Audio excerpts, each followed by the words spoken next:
Hello, welcome again to Live Coding with Gerph. Apologies for the short delay this morning, this afternoon even. We will be starting with a blank slate because today, no video feed, says Alan. No video feed is not good. Are we live? Are we live now? Do we have a video now? There is now. Good. All right. One or two issues here, but we're getting there. We're getting there. So, let's go through the basics. So today, what we're going to do is we're going to start a new project. We're starting a new project, which is system variables. And this is going to be, well, hopefully it's going to be one of the replacements for the existing implementations in the kernel. This is styled along the same lines as the RISC select system because it breaks down components of the kernel into separate parts, so we don't have to mess around with the kernel all the time. Let's just finish off the previous project we were doing. So the previous project was the debugger, and I've got it to the point where I'm happy with its implementation. I'm happy with what I've done and where it's up to. It's functional, it's not perfect, it still has bugs with it, but it's there. So I put that on hold, or it's published and people can look at it and they can raise bugs and they can put PRs up if they want. And I can have a look at it on my own time if I want as well. But we can move on to something else because that is functionally useful. So what I'm going to do is I'm going to start out with describing system variables. So if we go over here, go away. If we go over here and we go to RISC-64 status, which is my general pages that go away. Oh dear. I just want to use a browser. So this is the general situation, status of 64-bit work, and we'll start by looking at the progress because this is what we're trying to get to, is the phase one being complete. And as you can see here, we've got a number of components that we've got through. Here's the debugger. It's now, I think I've declared it functional because it does a reasonable amount of things itself that it needs to. People can fix it, people can complain about it, but it does its job right now. And there's a number of other ones that I wanted to get done as part of phase one, sort of spread across the various areas. One of these is system variables. System variables covers all the accessing and management of the system variable environment. So system variables, what are they? So if we start at RISC over here, and we just go and have a look, we can see that this is RISC starting. Thank you very much. And we can show what system variables are available. So there's all these system variables. System variables are global within the operating system. They cover all of the different program environments. That's different to how POSIX type systems work, and it's different in the most part to how Windows works as well. That is just the way that the system is, and it can be changed, but it'll be easier to change if we have an implementation that already exists. At the moment, the only implementation is in assembler, and because it's all in assembler, it's very hard to maintain. Some years ago, probably at least 20 years ago now, this code was in the kernel, and I extracted it out of the kernel into a separate module when I was doing the RISC select work. RISC 5 hasn't done this because people hate themselves and they like working with a monolithic kernel. Fair enough. I don't like doing that, and so I moved them out. It made it more maintainable. It separated the concerns out, and it meant there was less collusion in the system. So anyway, that's what we're going to implement. We're going to implement that part of the module. And as you can see, there's a lot of variables in here. And in this instance, they're being listed alphabetically. Internally, they are held alphabetically and they're enumerated alphabetically. So that's something we need to keep. And we've got different types of variables. Now you can't see them here, but there are different types of them. There are some that are macro variables, some that are code variables, and you can set them in different ways. There's a number of different interfaces for us to implement. So that's what we got. That's the basics of things. So let us have a look at the system variable module. Let's find it. Right down here in the list, SystemVars. So these are pages that I've put together that describe the operation of each of the modules and what they need to do. And the idea is, I thought it was raining for a second there. The idea is that these pages describe what functionality they have. So we describe an overview of the functions that it needs to do. My automated process has discovered these things about it. The original version had kernel collusion. We're not going to do any collusion in this. It allows us to set variables, obviously. It allows us to use dynamic areas, or it uses dynamic areas to store them. Viscos 5 doesn't store dynamic areas. It doesn't store variables in dynamic areas. It instead stores them in the, I think, system heap, because it's part of the kernel and you just dump everything into the system heap. The reason that the kernel did this originally was because on the early systems, the page size was a factor of the amount of memory you had. And when you started getting 4 megabytes of memory, your page size was 32K. So if you started distributing that into, spreading that out into different areas, that would mean a lot of wastage. So they didn't do that. And as we know, Viscos doesn't move with the times and hasn't split that up. In Viscos Select, I did that, of course, because I do that sort of thing. So that's what the dynamic areas are used for. As I say, there are different types of variables. There are strings, macro, and code. There was also an extension to the code variables that was introduced in Viscos Select, which was to add workspace to them because code variables were difficult to manage. It also implements, the module itself implements the GS trans routines. And I've put a note here to say that I don't think they should be in this module. I think this module should just deal with variables.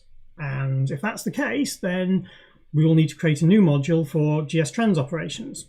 That's fine. GS trans is general string translation. So that means basically expanding system variables, expanding other command line escaped characters. So there's a you can have escaped characters that are like this. So you can have if you do pipe G, that turns out to be a 7, the byte 7. And you can also do, so if you can show this, echo 32, is that right? Yeah, so there you go, echo 32, echo 64. So those get expanded into ASCII characters. That's part of the GS trans functions, expanding that. There's also control G, which, that was interesting. Oh, yes, that was interesting because that was the sound system initializing for the control G, which you can't hear because I haven't got the sound system, the MIDI sound system enabled on here. But that was what that was. It also means you can do other things. You can do, so if I do bracket control, no, I can't remember what it is, but 127 like that. So that'll mean go delete it. So we've just deleted the @ sign that we put out. So that's 32. ASCII 32 is a space character. ASCII 64 is an @ sign. ASCII 127 is a delete. Okay. So that's, if we look over back at the list, we see that those are the SWIs that it implements. I also noted that we make calls to nothing other than message trans.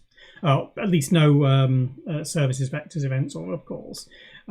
We do call message trans, so we've got message trans implemented in there. So that's what we've got to do. So let's start. First thing to do, though, is to create somewhere to put it. So I'm going to use GitHub because that's where I like to put everything and make everything available to everybody. All of my stuff lives on my server, and I will eventually make some things available, but I don't tend to publish things unless I'm doing them actually publicly. So let us create a new repository, which we do by, I suppose we click on repositories and then go new repository. There we are. New repo. And this one is going to be called Riscos SystemVars. It's available. Oh! Apparently I pressed the back button. So let's do that again.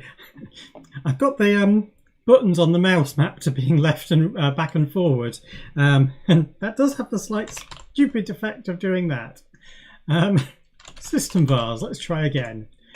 Riscos C implementation of system variables. Okay, this is a public repository. Do I want a README in there?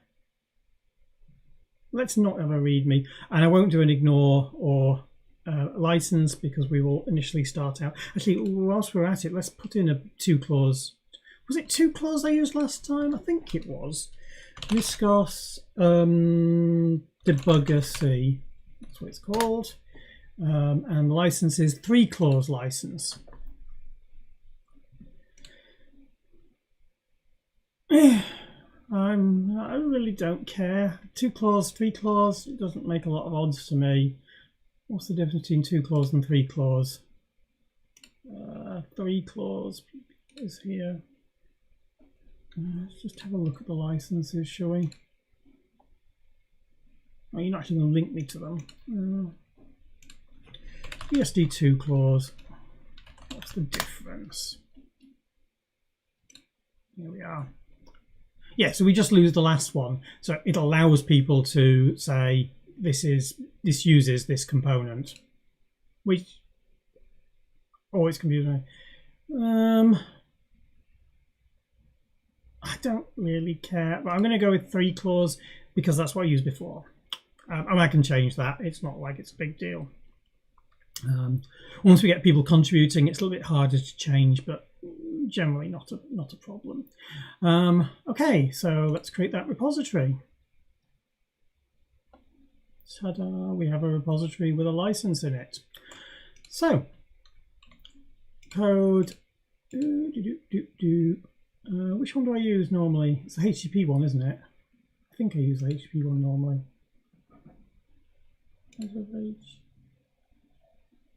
I don't know which one I use normally. Well, I use the SSH one, and I'll use the HTTPS one, and we'll go with that. If it breaks, it breaks, and we'll do something again. All right. Because that doesn't have my username in, so it's got to be this one, hasn't it?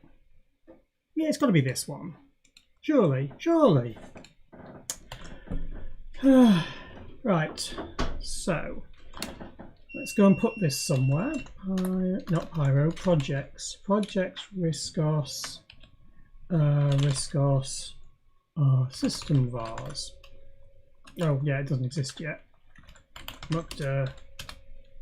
And then CV into there. Okay. Oh, except I don't want to do that, do I? Minus SystemVars. Git clone. Is that right? Yeah, there we are. Okay. And I'm not in it. Let's go SystemVars. Nothing there, just the license file. Excellent. So, let's create as a stub module. Riscos project creates, is it skeleton? Create. Like that, in fact. I don't want to create a command, I want to create a C module. Create a module. I want to call it SystemVars, and I want a skeleton. Please? I think that's how you do it. No, it was C module. I was right on what I said.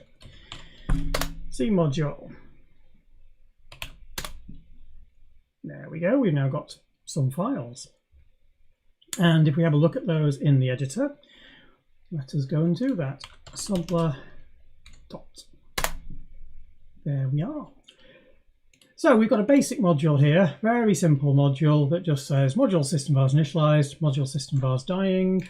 Let's just make this a bit smaller because we don't need quite so much there.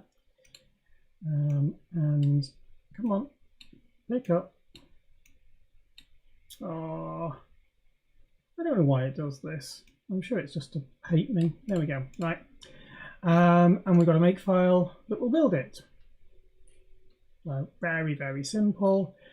The module header is just a stub that just says version and gives it the name. So we now have a module. Let's just build it and make sure that it works. This will sound though. If that's all we need, isn't it? Build. There we go. And then we can test it just to show that it really is working. Okay. RM load, RM32, SystemVars. Oh no, we're in Riscos, so I need a dot. Needs the shared C library. So load my common modules, which loads the shared C library and floating point emulator. That one again. System variables initialized. SystemVars. Oh no, it's called SystemVars. Sorry, you don't kill it by the file name. Done. Right.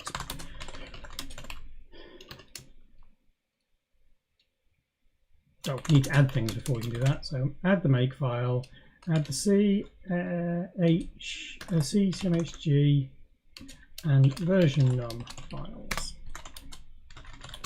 And what we can see now is that we've got some extra files there. So we need to go and Riscos project, create CI, create Git, sorry, which will create the Git ignore files. If we now have a look, we can see that it's created Git attributes and Git ignore, which describe what the files are. So this describes that all the C files in the C directory are C files, and the make file with ending in FE1 is a make file. It just means that it gets colored properly inside GitHub and GitLab if you're using that. Okay, so those need to be added as well. Git attributes and Git ignore. And the Git ignore file, so I didn't show you that. Git ignore file contains the same things. So this ignores module headers, any of the object files, and the modules that we're creating. It also ignores this RO transform directory, which is a directory I use for the 64-bit work. It automatically transforms it into standard format. Standard being file.c, file.h, rather than h/c, h/directory, and h/file, c/file. But we're not using that at the moment. So yeah, all those files are present. Initial commit of a simple module called SystemVars. Just not even a stub. It's a dummy for a module with nothing in it. Okay. We have a module. Push it. Pushing it means that everybody else can see it. You can have a look and you can see what I am doing. So if I just reload this page, we'll see this has appeared, and we've got a C directory that says this is a module. And oh, yes, of course, I've got to fill in my name. Very important. Yeah, it's there. So next thing, let's make sure that this automatically builds for us. So every time we push it, not git create, no, Riscos project, create CI. So if we have a look at this, git status, sorry, you'll see that there's some new files that are turned up. A GitHub directory that contains some extra bits. So if I look at GitHub, actually it's better to do it in here. Let's just refresh the folders. They haven't refreshed automatically. So we've got a workflow here for the CI that says run this, download some files, and then build things, which is pretty cool. We can do that. And it builds as a module. And if I go and demonstrate that, we can now go and add it. Oh, sorry, specifically, this it downloads the build client for Viscos Build Online. It then goes and zips up all the files that we've got, sends them off to the Build Online server, and then we can actually see that it gets us a binary out and attaches it with to the artifacts. So let us do this. Add GitHub and RO build, and we'll add the GitLab one as well because that will also do the same thing. Add some simple CI to build the module. This build process purely builds the module to prove that we can. Push. And having pushed that, we can now go over here and have a look at the actions, and we'll see that it started building. And here we go. So if we have a look in Build through Viscos Online, it's starting to print it out, doing its stuff, and it will then build it with Norcroft. Somewhat slowly because it's all being emulated. So there we go. We've got that out, and then you can see that it finishes, and we're done. If we have a look at the summary again, you'll see that it was successful and that we have a binary that was built out of this. If we have a look at that, you downloaded it, good. Come on, can I open that, please? Thank you very much. If we have a look over here, it's downloaded to my downloads directory. We go over here to that, and we can have a look. Go file on that. MATLAB. All right, it doesn't recognize Viscos modules. Apparently, file doesn't. Yeah, fair enough. Viscos dump I, so we can actually do a dump of it, and we'll see what it looks like, and we'll see. Oh, yeah, okay. I just have to copy it into here.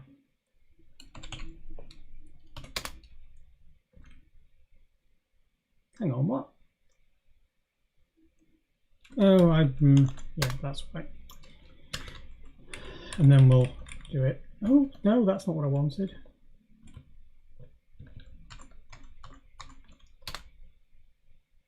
I didn't mean copy either. Oh, right, here we go. Dump that file. There we go. So you can see that it's the system variables. It's got stuff in it. It's doing stuff. Not very exciting, but it is doing things. Okay.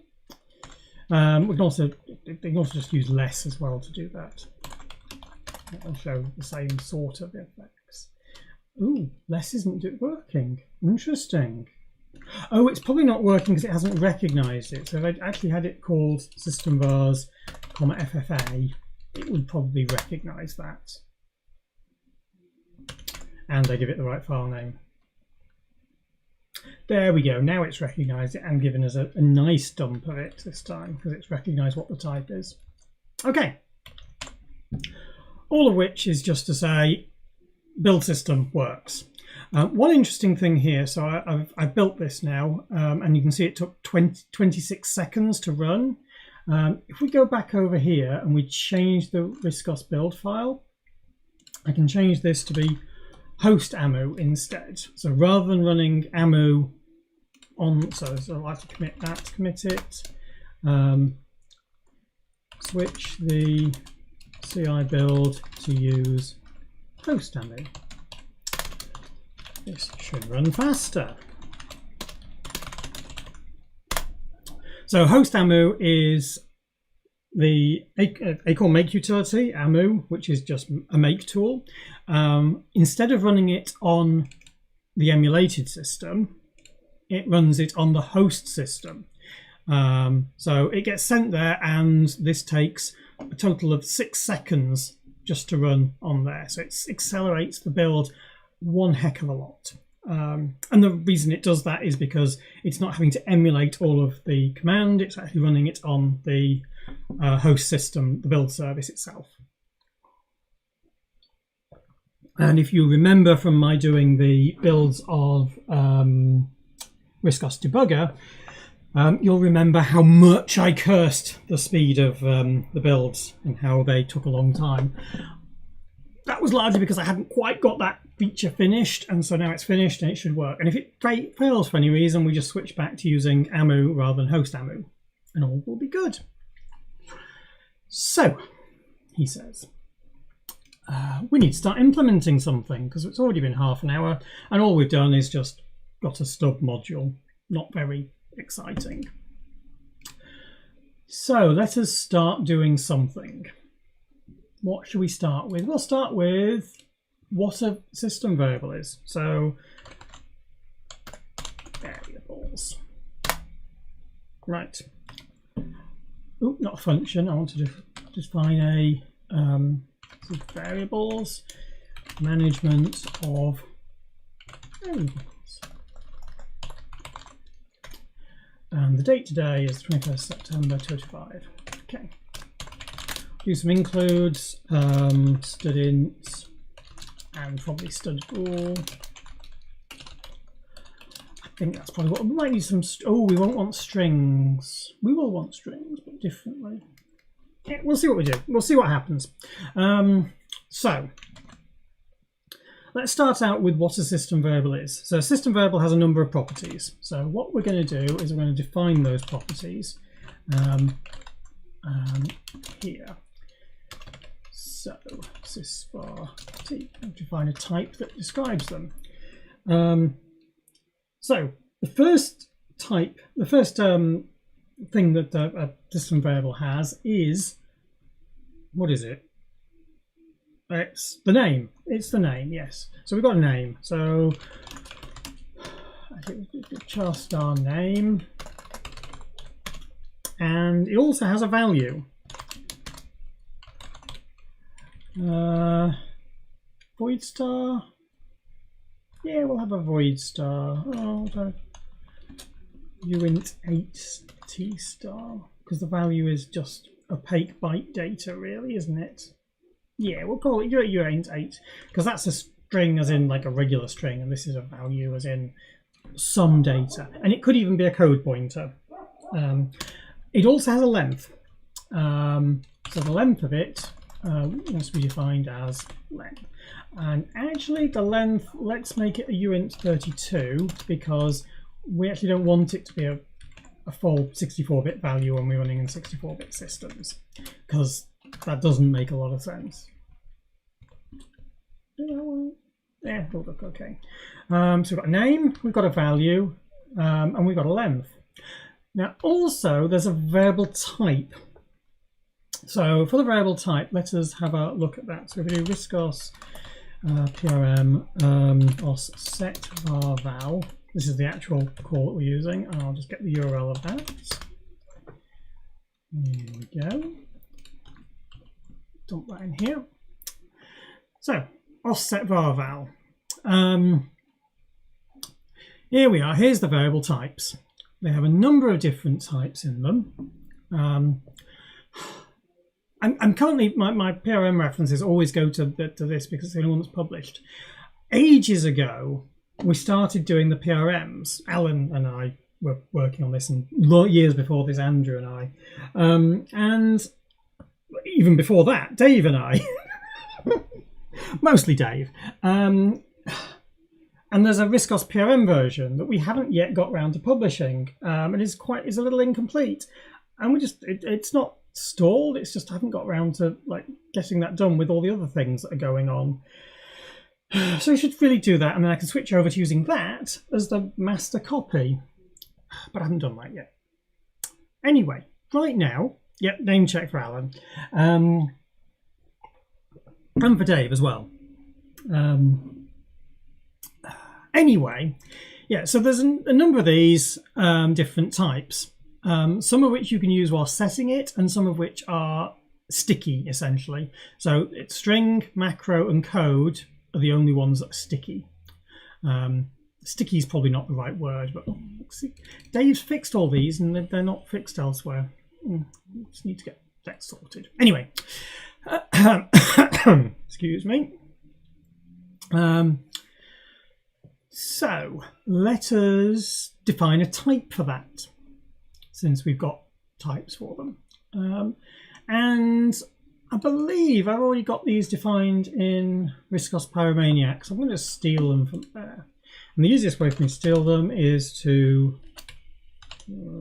projects. Not that, no, I don't want to steal the test code yet. I want to go into is it Riscos Constants? Riscos Constants, there we go. So have a quick look at that. There we are. And if we're looking down here, we've got SystemVars. There we are. I've got a number of different types of them. So let's dump those in here. So type def, enum, sysvar type. Seems like a good idea. Oh, it's an enum, not a struct. And we don't want them named like this. Let us lowercase them. And we'll call it svt underscore type. There we go, because then they can live with other things. That looks okay. There. Sysvar type t. So, sysvar type t. Type. Am I allowed to use type, or is type a reserved word? I can't remember. Yes, Dave also says he's put his PRM patches up on GitHub. I forget where they are, but I believe they're in his GPT. GitHub.com/GPT. Go on. Yeah, there he is. And he has many projects as well with his cool art. Oh, they're way down here now because it's been a while. Patched PRMs, here we go. That's the ones. And that fixes many of the problems like the one we just saw. And I want to point out that that's not Dave's fault that they have problems. He produced a really good version, and then I took an earlier copy that had not been fixed and published it. So that's on me. Oops. Anyway, where was I? So we've got some types and we've got some system variables.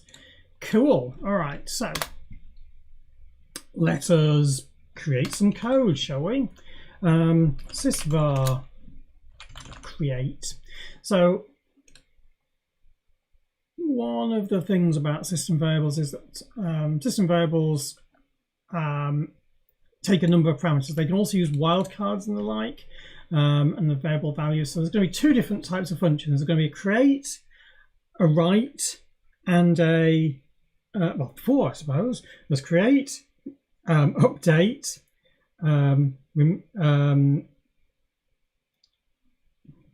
CRUD, create something, update, delete, create, retrieve. That's right. Four main operations. Yeah, and I may as well implement them in that form. So, create a new system variable. R points to the variable name, and variable names, as we may or may not have got written here, so we have a look here. The variable's name is pointed to by R0 and may be terminated by any character 32 or less. Let me just bump the spacing up a little bit, the size of the text up a bit, so people can see that. So they're control terminated strings, not say control or space terminated strings, not just 0 terminated. So we're going to have to label this as control terminated. Control space terminated. There we go, label it like that. And we've got a value which has a length. A value is the value of the variable, and a len, which is length of the variable. We also want the type as well, which is the type of the variable. And we return nothing. No, I think we should return an error code to say what's wrong with it. Error code. So we'll just quickly define some error codes in here. Do I want to do that as a num? Or yeah, we'll do it as an enum. Enum sysvar error. I'm going to call it error. Might as well actually, like, I can use letters because we don't have a 40 character wide terminal any longer. So SVE. We may not have a 40 character terminal, but I'm lazy. SVE bad var, bad name, and SVE bad length. If you give it a long length on it. Does it say anything else about the errors that we can have here? I think it does.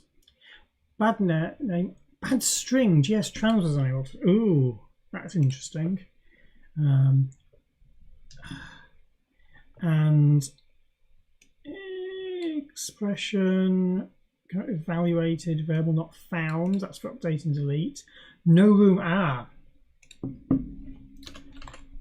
No memory. And then bad type as well we can have. Okay, we can do this. So these are all the things we're going to be able to do. It's possible that we may want to do something a bit more clever with them, but for now I'm thinking that those will work. I'm hoping that they'll work. I'm going to make them up as we go along. Oh, and we also want, oh, sorry, this is also important, SVE, no error.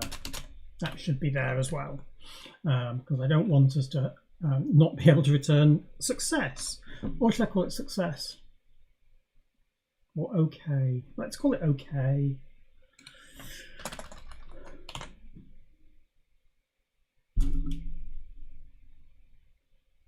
Yeah, I'll call it okay, that's fine. Sysvar error t, typo, sysvar create. And we take in, let us actually have some of the, one of the mistakes I made in the debugger was not defining some types for some intrinsic properties. And it would be useful to be able to do that. So let's have a char star, what did I actually call it? A control spus. A CS string. Control space string.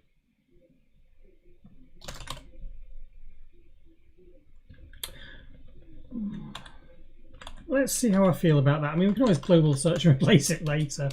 Oh, actually, but it's always got to be a pointer, hasn't it? No, it hasn't, because it could be an array. Yeah, it could be an array.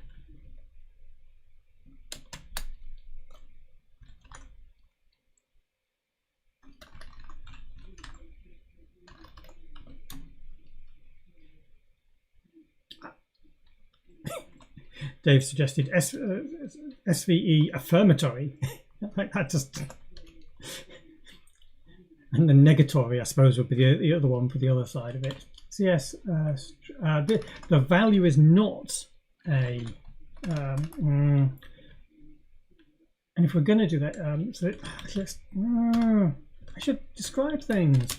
Control/space terminated string. Okay, and the type def of uint 8 underscore t star var that sv that sys. Let's call it value t. What should I call it? Sysvar t. Sysvar value t. I should probably call it a sysvar value t.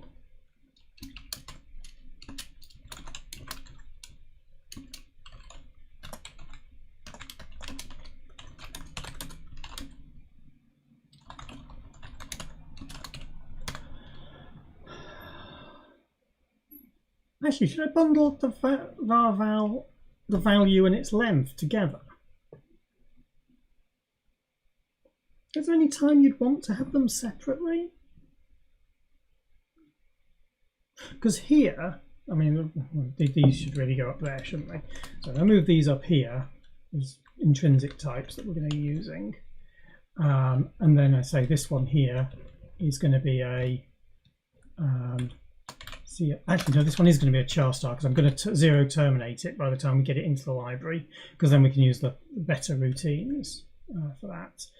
But this is definitely going to be a sysvar value t. Oh, now everything's got to indent more.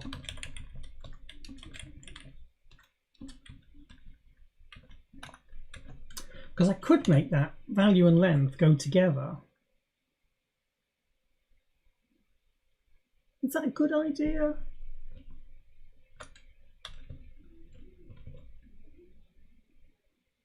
I could, yeah. I'm going to try that. I don't know if it's a good idea or not, but let's see what we can do. So a sysvar value is a sysvar value structure.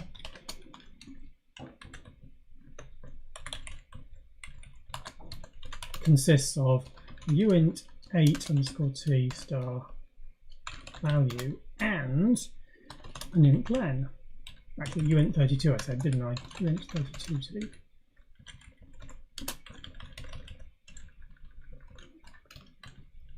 So then the pair here just becomes a sysvar value t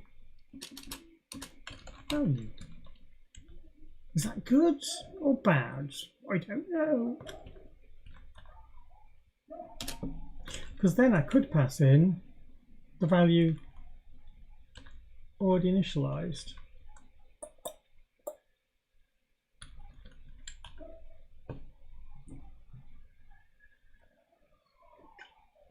Not sure.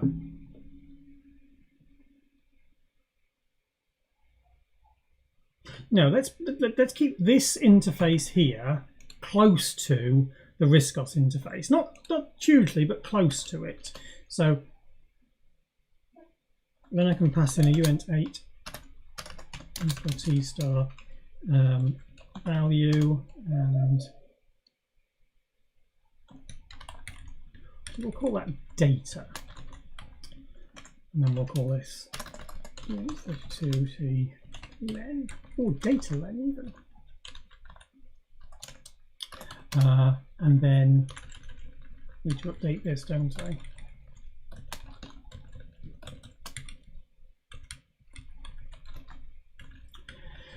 And then we've got a type which is of sysvar type t. Like that. I didn't want a semicolon there. Let's put that right. There we go, 50 minutes, and all I've written is a single prototype, not even anything else. Awesome, huh? I actually want this to be able to be a list of them, so we can actually chain them all together. And if I'm going to do that, I'm going to just quickly move this around. So let's change this to be like that. Struct sysvar s. That was not where I wanted to put the space. And then we can also have a sysvar t next.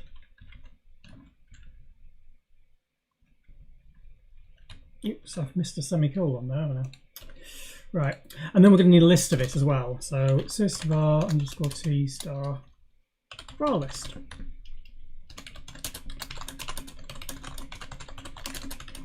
Alphabetical order, because we need to enumerate them in alphabetical order.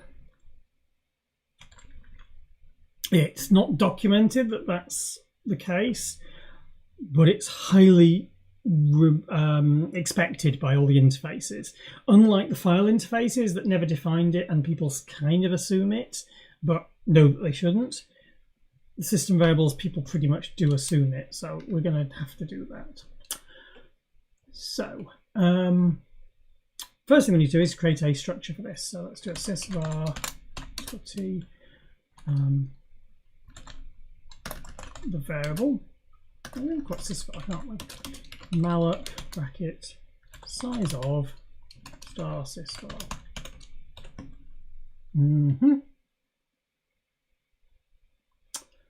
Okay, if sysvar is null, we couldn't find the memory. So I need to return no memory. Sysvar to name equals, we need to copy sysvar to, I'll come back to that one in a second, you see. Value dot, oh yes, we should call this, we should call these data and data len in here, shouldn't we? Then they match up with the external ones.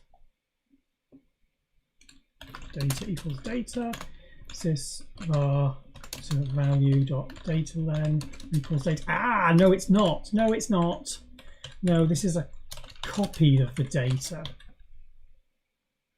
It's a copy of the data.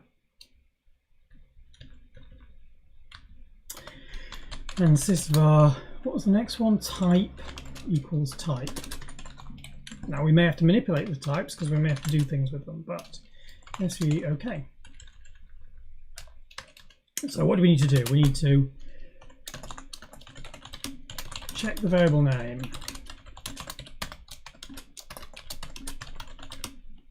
check the value length,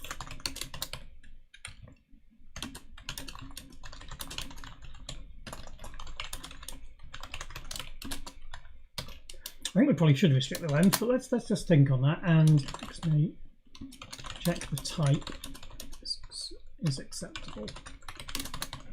Okay, there we go. So, dum dum dum. Oh, that hurts. Spot there, I think. Dear me.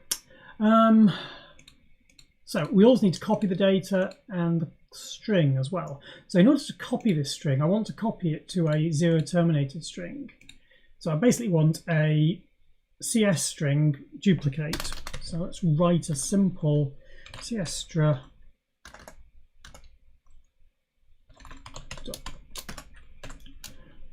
duplicate a control terminated string into a zero terminated string.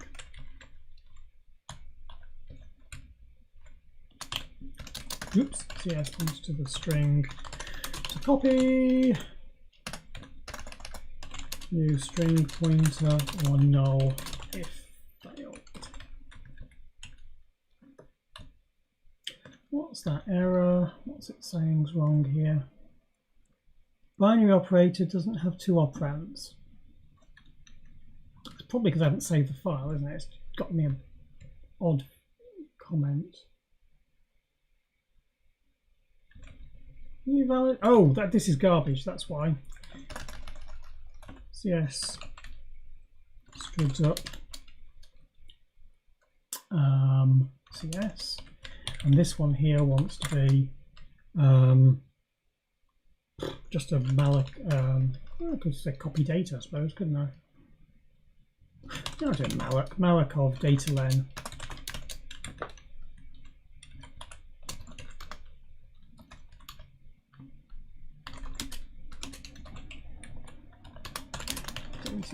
Oh no, new data, sorry. No.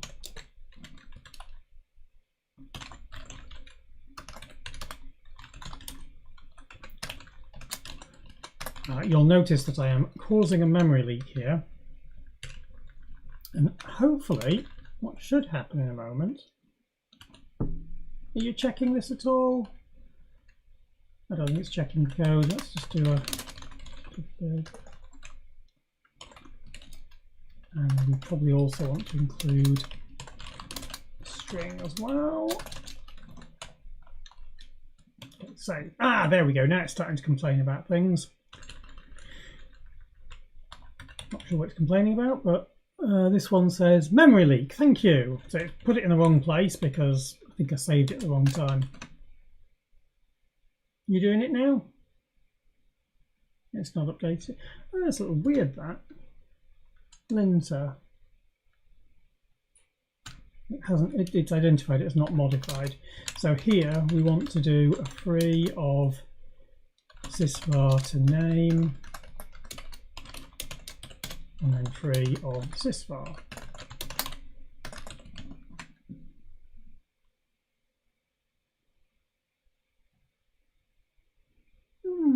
Curious that's not linting it. Not quite sure why.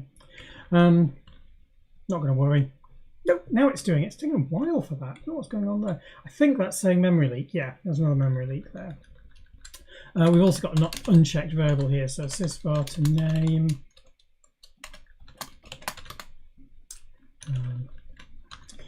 So actually, this is all no memory.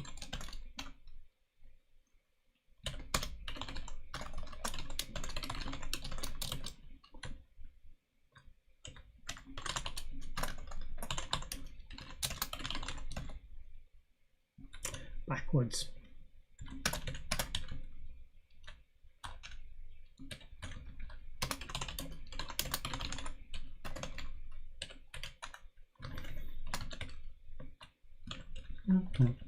Right. So if it fails this one, it'll go and free the name and the system variable and then return no memory. Otherwise, it'll return do it the other way. Okay. I think that's better. So we're not leaking memory now, but we haven't actually copied the data. So we want to do mem copy to new data from data of size data len.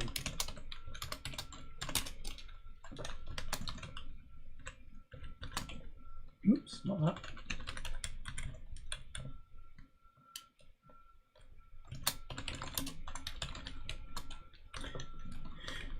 So the reason I'm saying we should check the memory exists before we do any allocations. Oh, we should do it before we do any allocations, shouldn't we?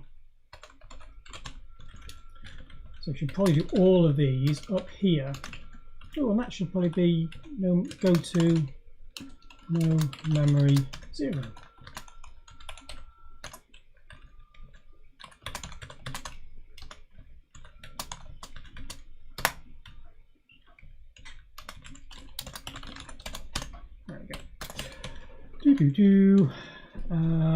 Allocate it, copy the data to there. We did a copy of that, although that didn't exist. We've also not linked it, so link to the list.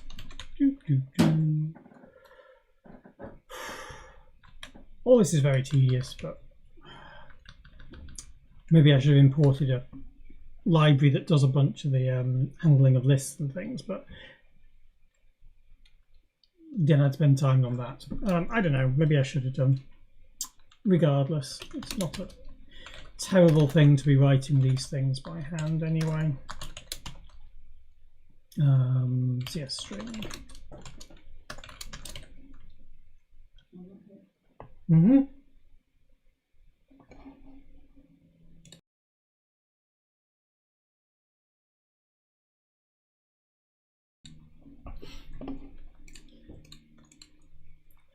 I've forgotten what the CS string is. CS string is a char star, so I don't actually need the pointer on it.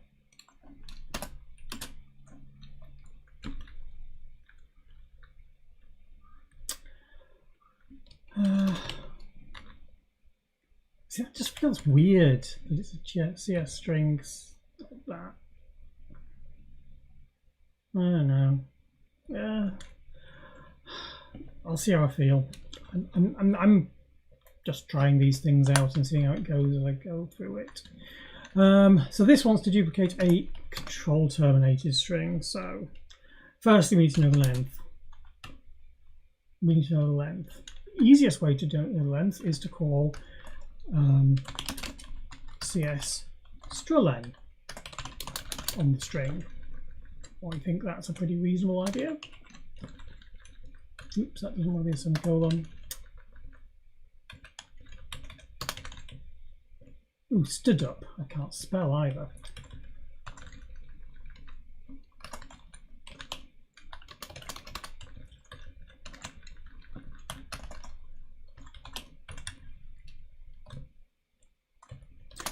Get the length of a control terminated string. Actually, it's not control, it's control space.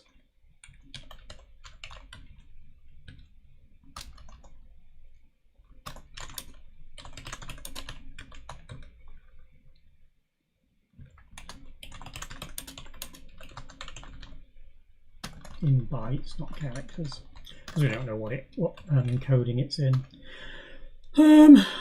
So, well, this is pretty easy actually. While star CS is greater than a space, actually for semicolon, CS++.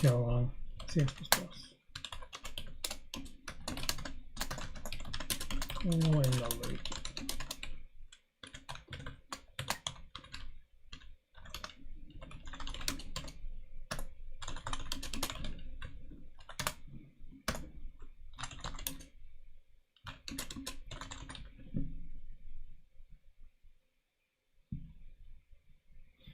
That's right, isn't it? I think so. Yes, that feels right to me. Although it could actually be slightly better. I'm micro-optimizing. Stop it. It's just silly.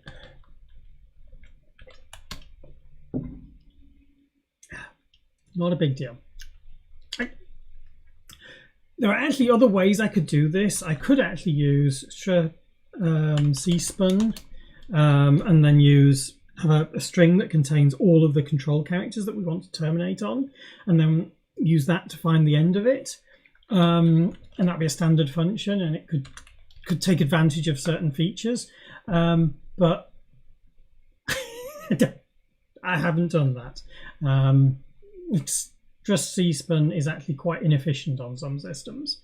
And this is because we know exactly what it's going to be. It's going to be a lot faster. Anyway, regardless, now we've got that, we can now go and allocate as a string. So new string equals malloc bracket len plus 1, because we want space for the terminator. If newstra null, return null, and copy newstra to newstra from CS of size len, and then newstra bracket len equals 0. And return the string. There we go. We've now got a simple string duplicator. Now look down here. That's the string duplicated, and that's the malloc, and that's the memcopy, and then we need to link it to the list. And in order to link it to the list, we need to have the values being sorted, which of course means we need to actually be able to compare strings. If we want to compare them, we need to do some obviously simple comparison code. So we need a comparison function.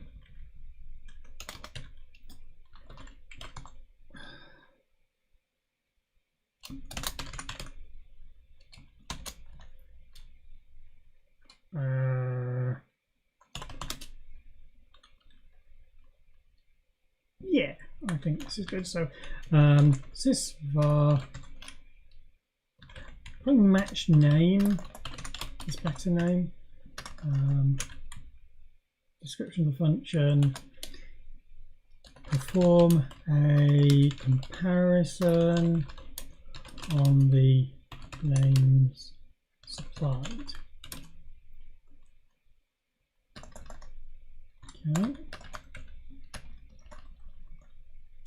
And because we're going to need to compare these to strings that have been supplied by the user, we probably want to provide these as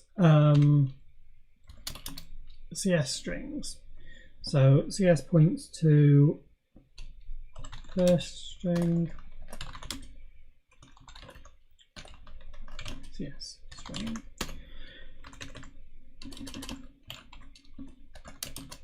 Type in CS string. Because remember, a zero terminated string is a subset of a control terminated string.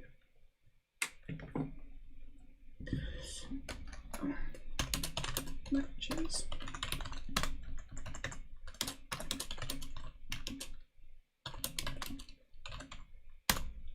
Plus what? If CS1 is greater than CS2. Okay. C string to CS1 and C string to CS2. Okay. And this is nice and simple, but I think I've already implemented it just not long ago, because I think I implemented it yesterday in modules, risk cost source, sources, file sys resource fs2. So we just have a look in resource fs2. I think index strings, or is it in matcher? Matcher, here we go, match file name. So this is pretty much exactly the same code that I was wanting, although it's actually returning true and false. So I can just pinch it and change the code very slightly. So F1 is replaced with CS1, F2, CS2. If they're exactly the same, then continue. If they're different, then we'll come into here, make it case insensitive, and then if they're not the same, actually, let's do negative and positive. CS C1 minus C2. There we go. And if it gets to the end of the loop, we can return 0 because they all have matched. There we go. Oh, and I've called the function wrongly here. It's called match name, I said, didn't I? So we need to go through the list and locate the place where we need to insert it. Because of course we do.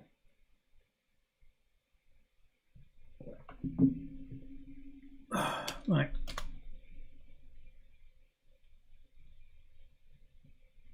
How do I do this?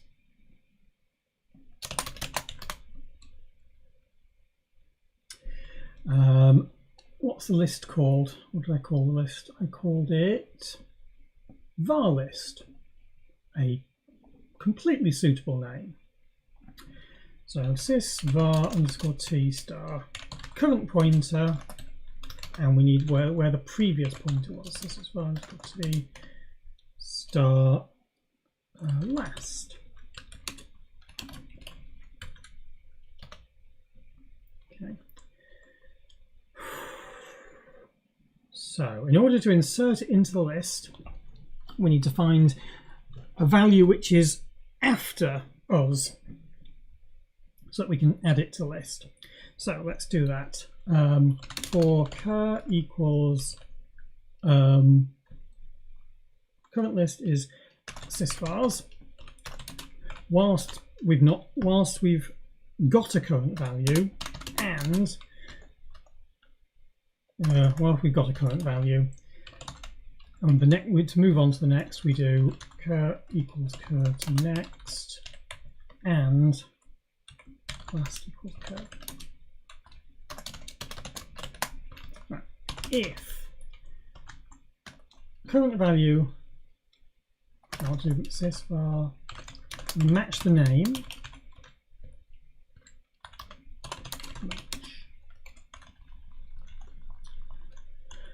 match the name cur to name against our name, which is a CS.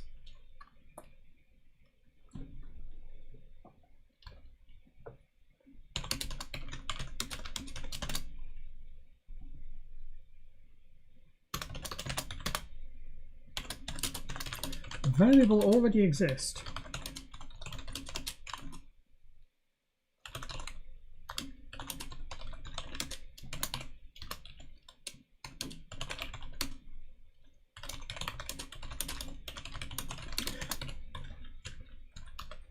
Because that could be an error. If we're following the CRUD, then how does a CS string terminated? It's terminated by a control or space. That's what a CS string is, a control or space terminated string. Control being any character below space. 0 to 31, that is.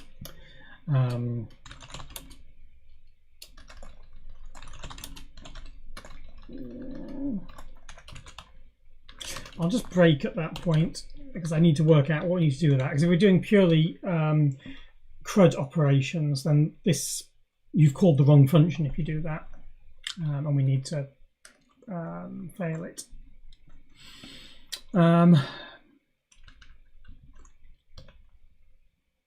Or maybe we just make this update and create is just a check first. I'll work that out. If match, so if the one that we've iterated up to is less than the one we're trying to insert, this is the insertion point. We have found the insertion point.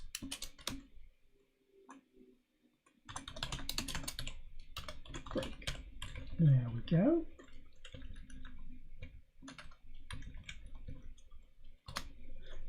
And then, yeah, that should be good. So,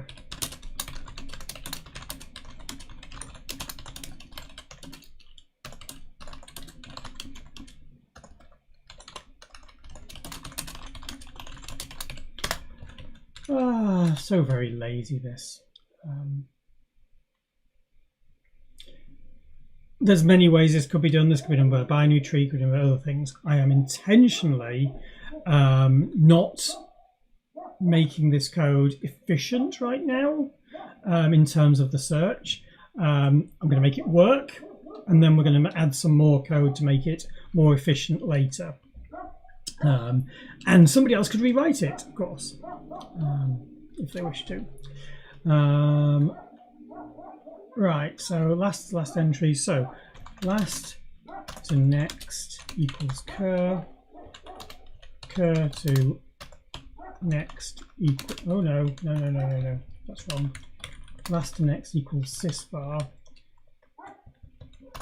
Sysvar to next equals current entry, and then we are now linked into the list. But of course, last could be null to mean we're at the start of the list. There's a trick you can use with making that a pointer, and then you just update the pointer. I'm not doing that because I want to just make this a little bit clearer. So this means we're at the start of the list. Except I've gotten around the wrong way. Equals sysvar.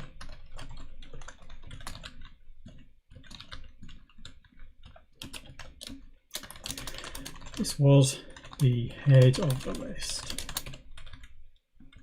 Okay, so we're now linked into the list.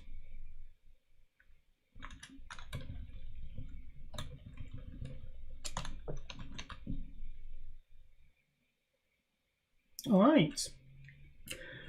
In theory, that should have basically added a string. All I've done now is created a very simple hash, a key value pair. That's all I've done. But because we have to do it through viscous constraints of having control or space terminated strings and the value being some arbitrary value, it's not ideal. I'm sure that Dave will come along in a minute and go, you could use one of my containers, I've done all this. And that's fine, I could have done, but I will leave that as an exercise for the user to replace. Right, in the meantime, let's write some very quick code that goes and dumps everything.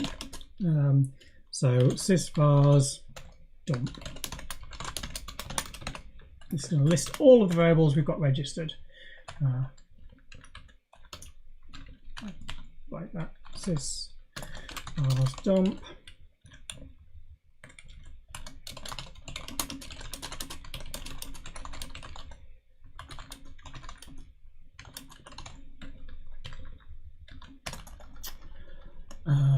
Parameters are none. So to do this, we go sysvar t current for current equals sysvars. Whilst we have a current, and current equals current kx.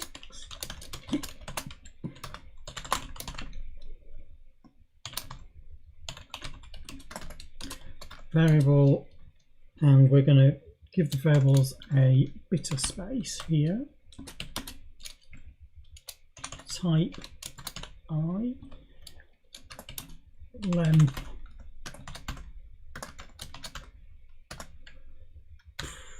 3i, and value. We're actually going to print it out as a string. I know they could be code, but we're going to just do them that way.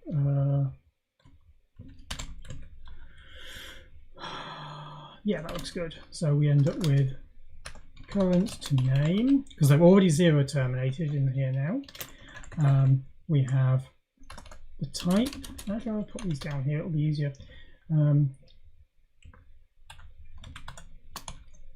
Current to type, current to value.dataLen, current, and we need to dot star. Is it dot star? I think it's dot star. Current to value.dataLen, current to value. And that should give us all of the strings that we've assigned. Okay, let's try building it. So I'm not going to build this into the module. I'm going to create a new makefile. So we're just going to rename this makefile to be makefile module. And we'll create another one, viscous project, create one for a command, which is vars test, because that's a really imaginative name. Yeah, there's vars test. Okay, and then we'll just refresh this. Yeah, we've got the module and we've got vars test. Vars test doesn't include that, we just include the modules. Oops, come on.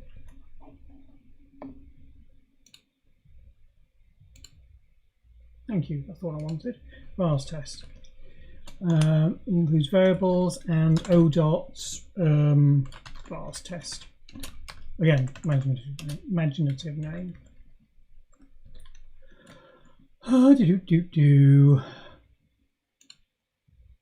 Yeah, that looks okay. So let's just create a test program. Vars test.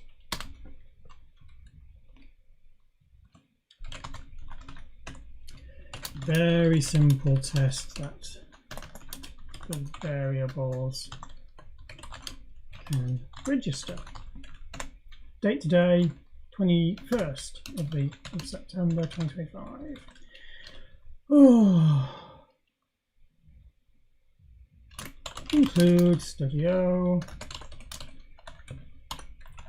include studlib, int main c star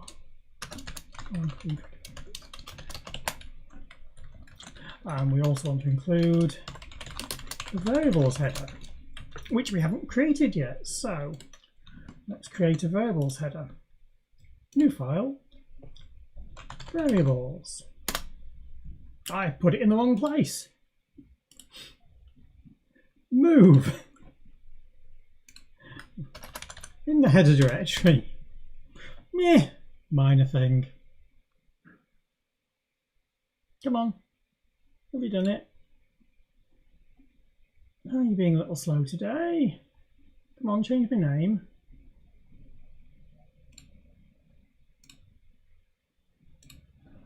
Thank you.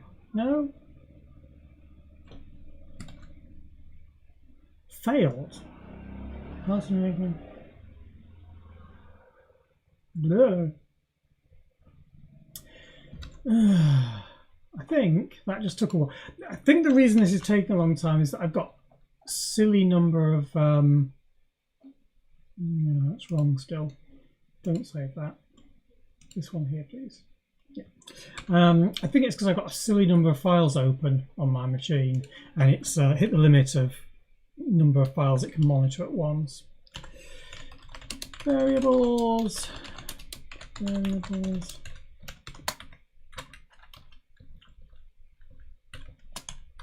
Right. We may as well define all of these types in here. We don't want a list. Should probably move these CS types into another function, another file as well. CStra. There we go. Yeah, we'll move them in there. So, two functions that do controlled space terminated strings. Oops. So a string is the file. Control / space terminated string processing. 21st September 25.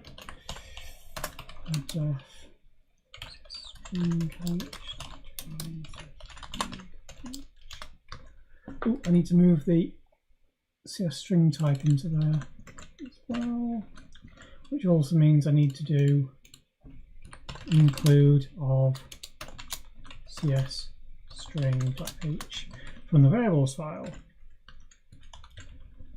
So it's probable I will have made some bad decisions here when I start using these things, but these functions will be useful in other parts of the OS as well. So I'll be able to reuse them. At the moment I haven't got anything like this elsewhere, at least not at the moment anyway. So sysvar match name, there we go, semicolon there, and the create function.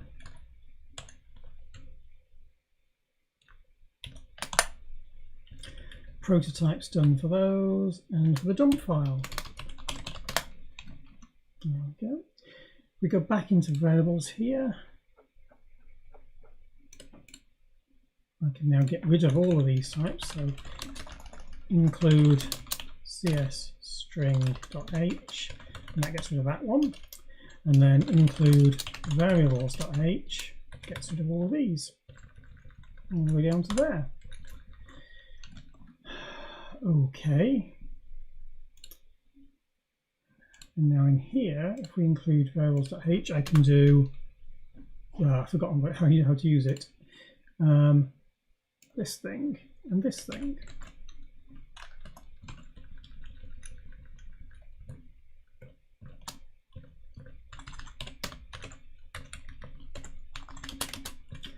Create a variable, sys $name, and the value,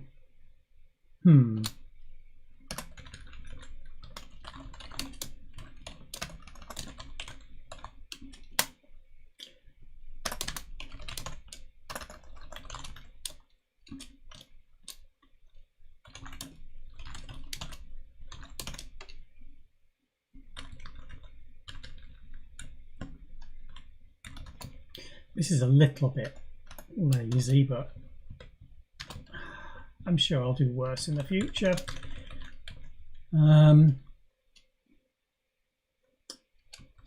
value name test system.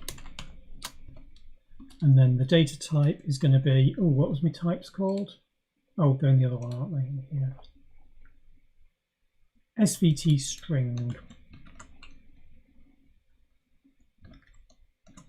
SVT string. Yeah.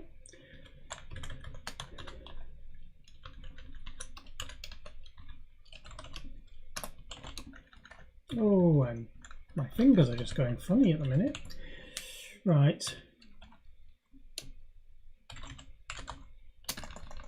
Add variable.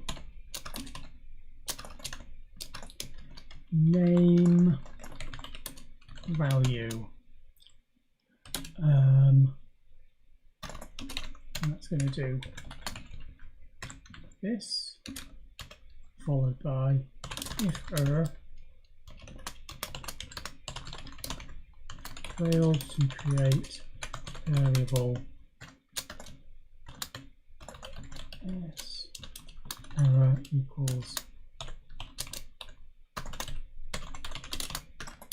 is it what? Name value.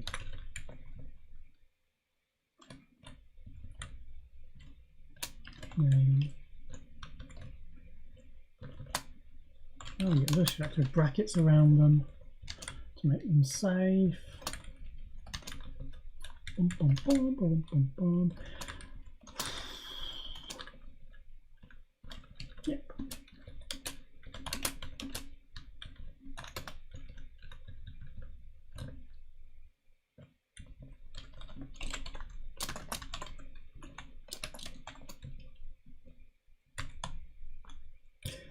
All right. Now, given that I haven't actually done any, oh, I'll probably do a do loop around that, shouldn't I? Do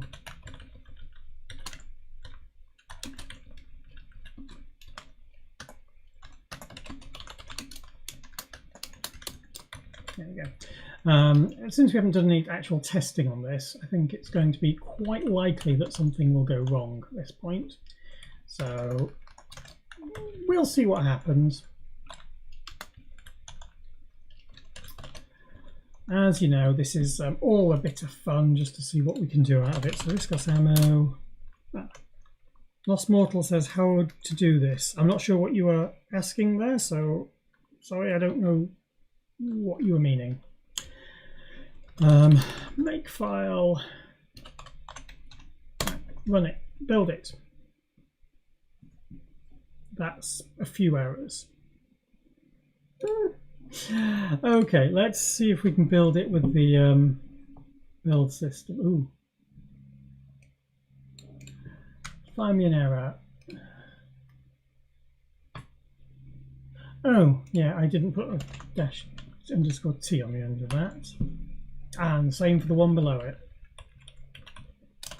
Which probably means that the implementation is broken as well. Next error. So, blooming Norcroft being awkward. Don't like Norcroft for that. It's quite a nasty one. CS string. That should be. Build again, please. Next one. Yeah, this is the implementation that I've got wrong as well, and probably got it wrong in the second, in the other function as well. Here we go. Yeah. Oh, that's my CS string.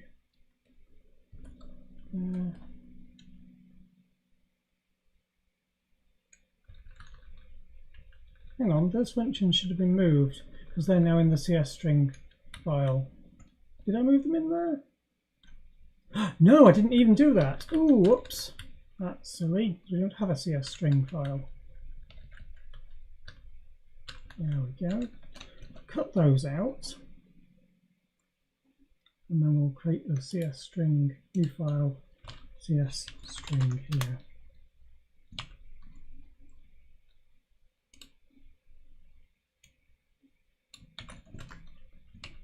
Oops, top of the file. Include string.h and of course CS string.h as well. Right. Build that. Oh, that probably means our header file isn't actually, our make file doesn't include it. Yeah, it doesn't. So o dot CS string as well. Okay, build again.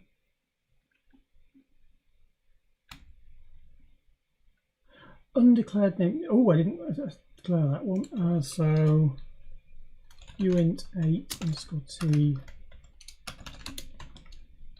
new data.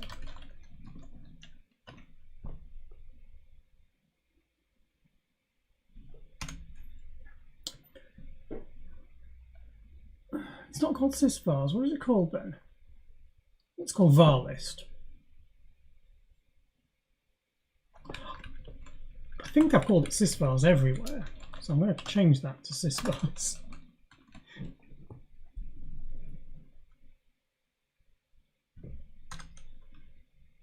Ooh, yeah, that's not SystemVar there.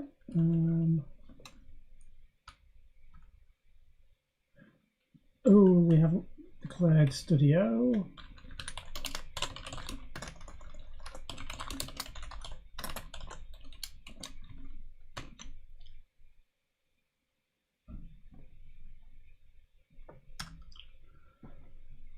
Struct mismatches. Oh yeah, because that's going to be data there, isn't it? Yeah, that's silly. Oh, missed the H off there. That's rather silly. Got any others? Inventing int strlen. Okay, so we just need strlen. So studlib, we need string as well. Build that.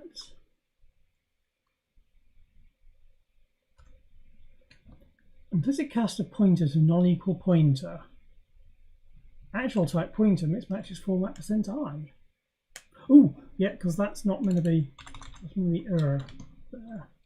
So I think that's the same bug. Implicit cast of pointer to non-equal pointer. I think that's this one here, because that should be uint8.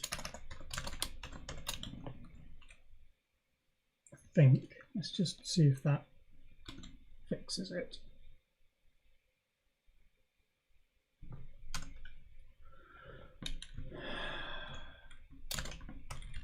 CS string.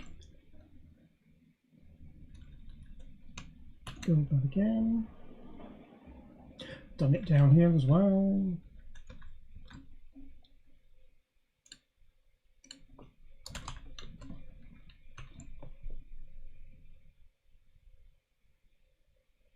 Implicit return cast of non-zero int to pointer. Oh yeah, because that's not, this is a length, not a char star. That's silly of me. Which probably means I've not defined it properly in C string here. Yeah, that should be a length as well. Whoops. And this one, implicit cast of pointers, because I defined it wrongly. Inventing malloc, yeah, that means I've not included studlib.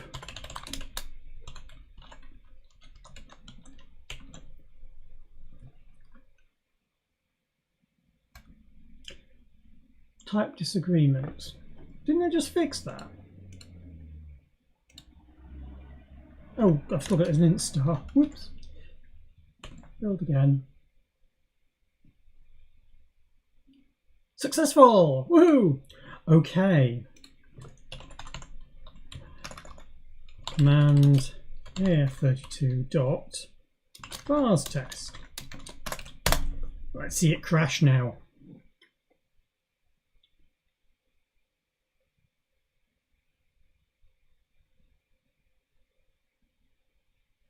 Failed to create variable. Error equals 3. Okay then. What is error 3? 1, 2. No memory. No memory? That's odd. Right, I'm just going to jump back to ResourceFS over here and go to my module. And one of the things I commonly use is this sequence of debug statements. So I was going to copy that into my variables, and we can put some debug in here. So let's do that. So, oh, that's stupid. That should be is null. I was saying if we could allocate it, then it's a failure. Let's try again.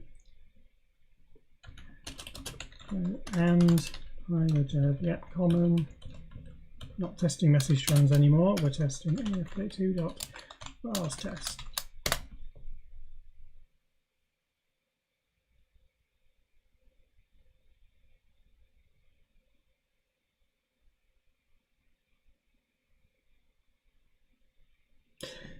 Variable system name, type 0, yeah, length 10, probably about right, yeah, looks good. Value, test system, excellent, so that works. Now, let's try adding a string that comes before that. So if we add a string that comes before that, like, I need something before that that's actually real, it doesn't need to be real, my.var. Contains we. There we go. And then we'll go and build that and run that. So hopefully that will insert it before the system variable name. And when we list them, it should be the right way around. Maybe. No. No, it's not. Okay.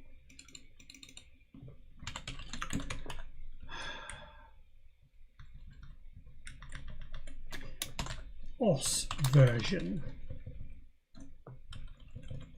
0.01 and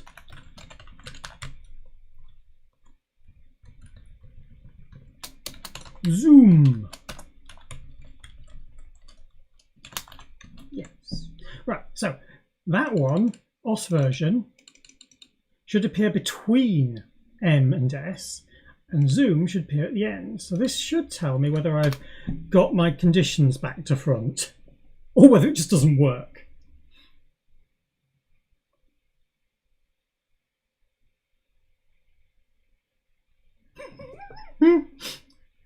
ZSOM. Yeah, that looks like I've just got it back to front. Let me just put another one at the beginning, like aardvark. There's a word at the beginning. Aardvark.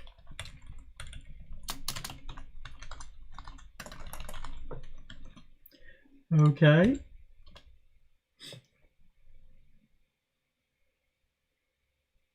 I mean, there might be other bugs that I've introduced as well, but it looks like I've just got it back to front.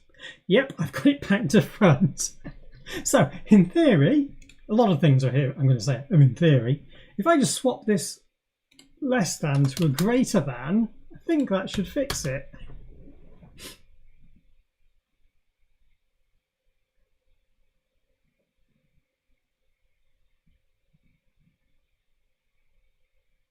That looks good. Okay.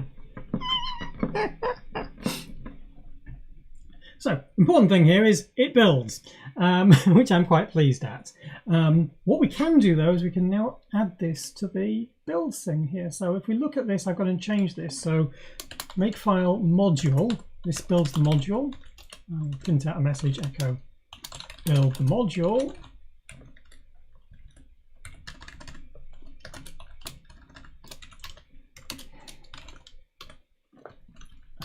Put the test first, echo build the test.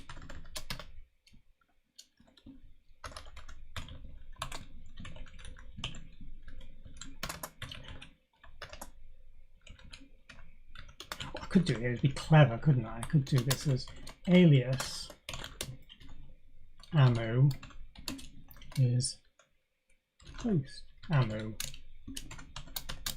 like that. And then I can just run it normally.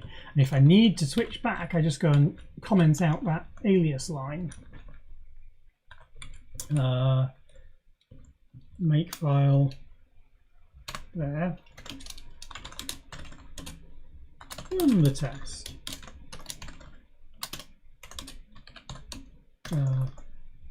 AF32.vars test. Vars test. There we go.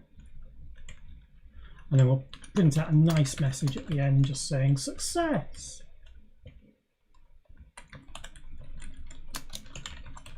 Because if we don't get to there, we didn't succeed. Status. We've got a bunch of files we've added here. Discuss project, create git, because we've got some more things, so I'll just get it to ignore them.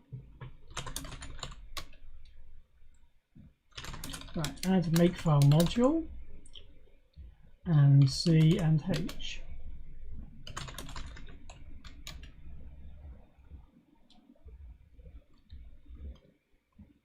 Oh, I think that looks good.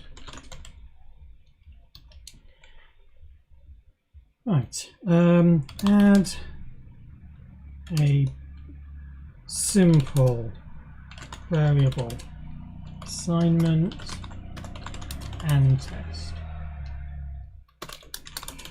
Small library that describes, that allows variables to be created.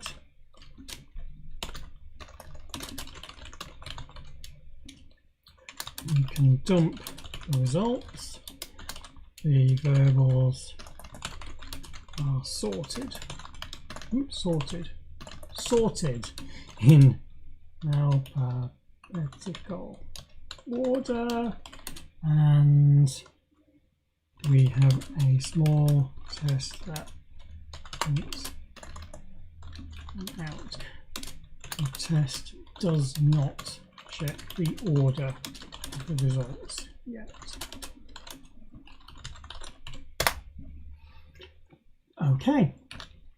And if we push that, in theory, I know I say that a lot, I can go to our actions and see that it builds and runs in CI as well. Success! There we go. Aardvark, myvar, OS version, sysname, zoom, all in the right order. Okay, and that's built it. Ugh. Okay, at that point, I'm going to take a break. It's been, an hour and 3/4 just to get to that point. So tiring. Yeah. All right. Take a break. I'm going to take a break for 10 minutes or so. So I'll be back probably 5 to, I think. Might be a little later than that. So a break for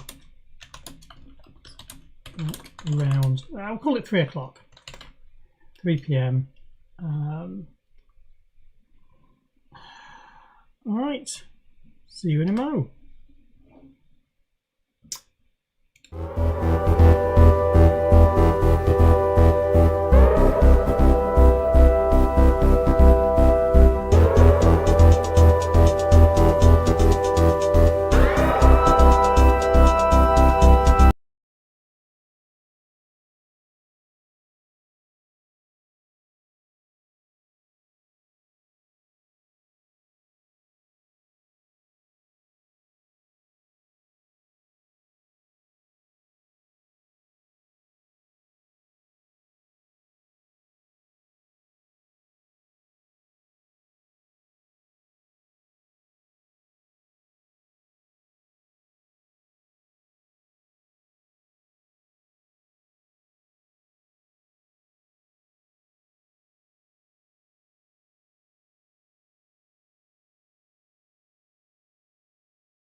Hello again. Oh, right, it was a bit longer than I intended, but not too bad. Oh, about right, actually, not too bad at all.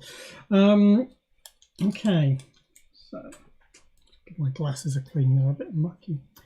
Where are we up to? Hi, Chris. Hope things are okay over in the US. I'll say no more on that. I'm in the process of doing system variables module, and all we've done so far is done the create a variable. Not actually creating a variable, we've created a entry key value pair.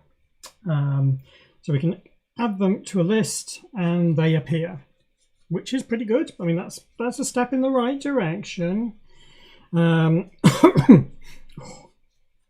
that? Oh no, that's worse.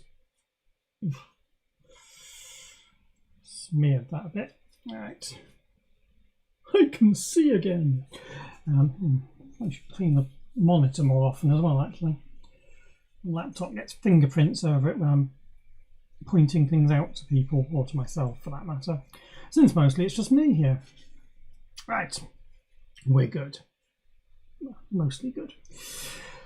Okay, so yeah, we've got a simple test that will add a number of variables and then just prints them out. We don't check that they're in the correct order because we haven't got an enumeration call yet, but we can do that.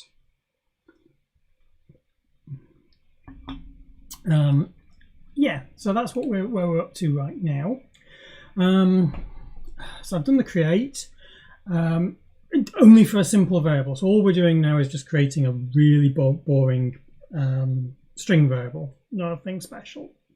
We want to be able to create other types of variables, which we can do. And yeah, let's have a look at the next step. So what we've got so far is the create variable, which is sysvar create, and there's a number of things that are missing, but for now this is okay. Next thing is going to be read, I suppose, because at the moment we've only got create, so being able to read a variable would be a good idea. So create read or retrieve.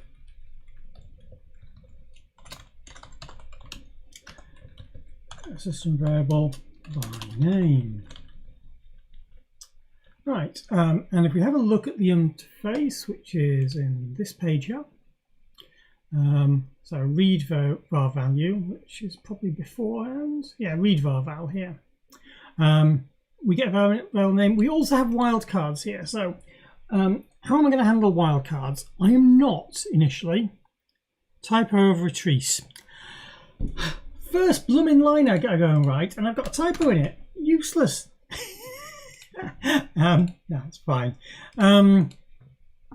So yeah, we're going to do retrieve read var val. All of these operations can have wildcards in them. I am not going to apply that to this call. I'm going to put it in a separate call. So there's going to be one call that does retrieve, which has no wildcard checking or anything. And then there'll be a second one for enumerate, which is going to be to actually list many of them. Actually, is that right? No, that's probably not the right way of doing it, is it? I should have it just as an enumerate, which finds it and returns you a reference to the next point. And that then you should handle wildcards as well. Ugh, well, okay, let's do that.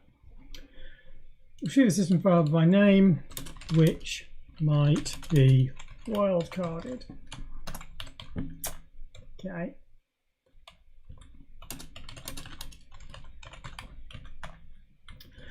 So I need to handle wildcards.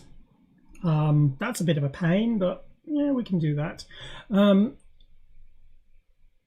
So the location to update. Actually, no.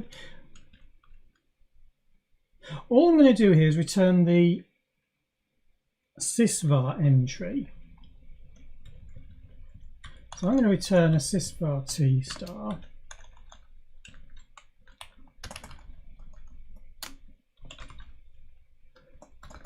Pointer to the variable,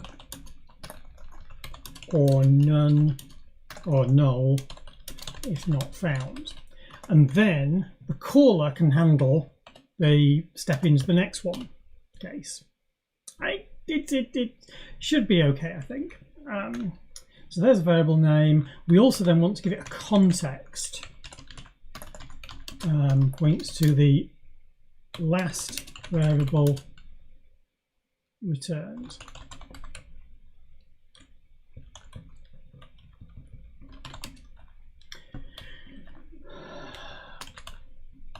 Or null to start enumeration.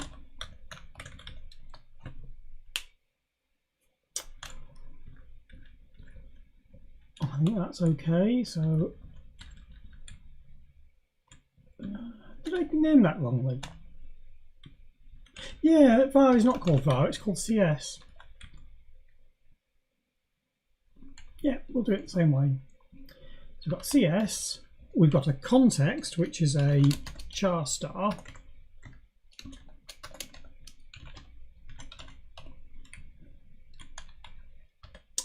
And we've got, that's it as our inputs. Because everything else that's related to this is all about processing it in the returns. So we want to find the variable. I'm going to ignore wildcards right now. So I'm going to make a note to say I'm ignoring wildcards right now. And we'll just handle this as a very simple search for the variable, because that's good. Oh, also we should probably name it properly. Read, there we go.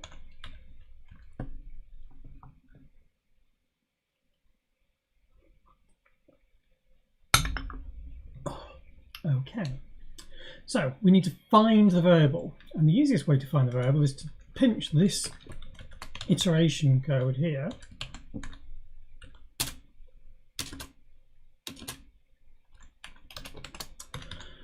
And so ignoring it, if was that match code, I did the matches up here, didn't I? This thing here.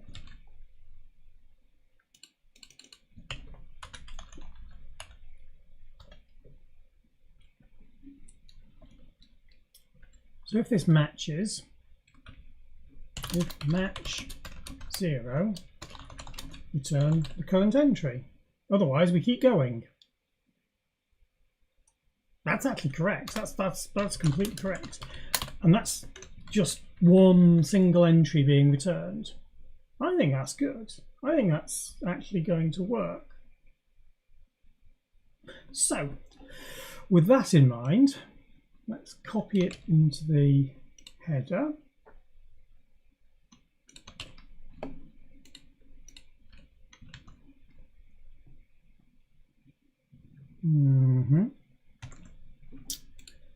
And yeah, copy it into the header. What else do we do?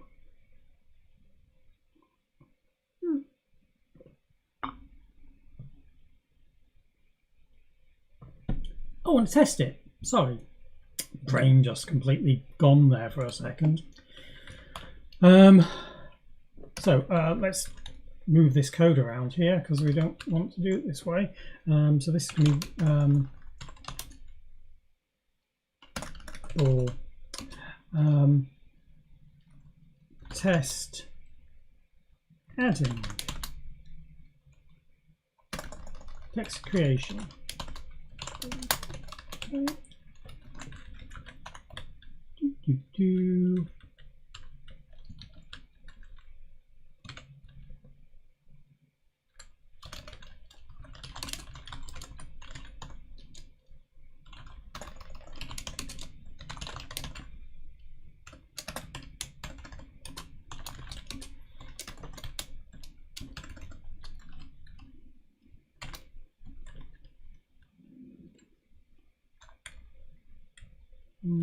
extra slash in that there.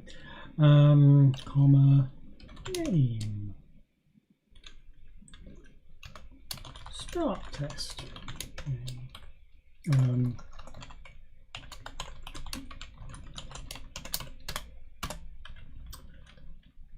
And instead of exiting 1, we can do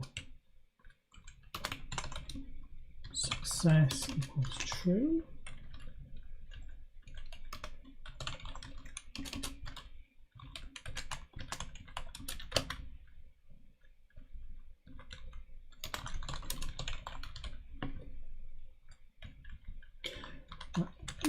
The definition needs to go here, and then we can have the same pattern in the new function. So a new function here for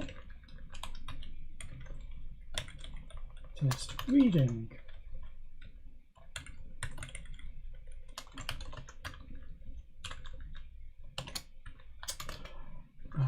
And we then call test creation, test reading.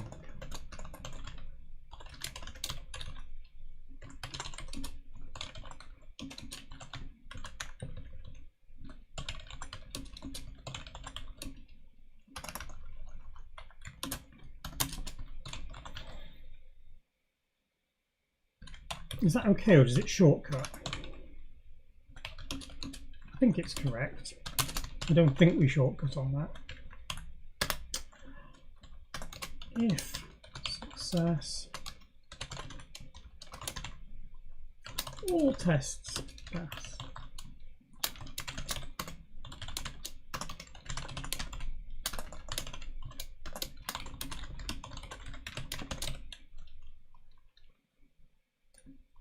It's more a mild card search than a wild card for now. That's fair, Chris. I like that. Exit success +0 equals 1. Okay. And then we actually need to put some code in to test things, because it's always useful to actually call the test code. Got warm. SystemVars read.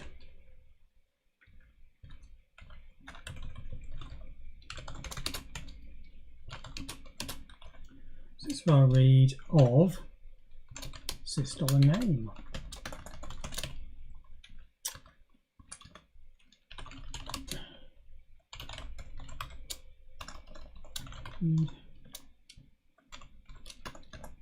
Var name and expected.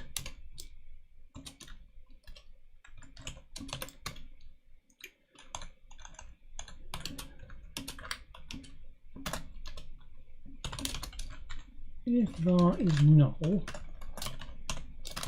and expected null, put the var name in there.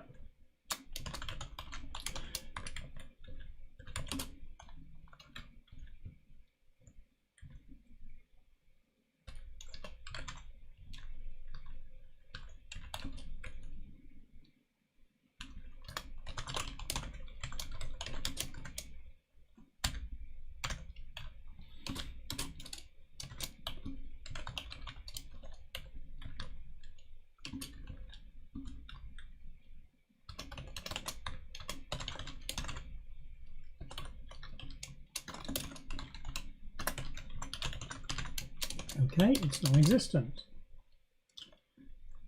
Else if var is null,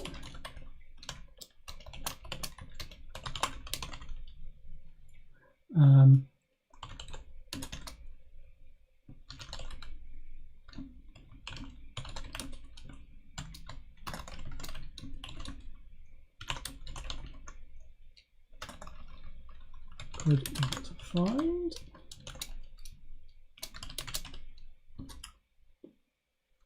Expected.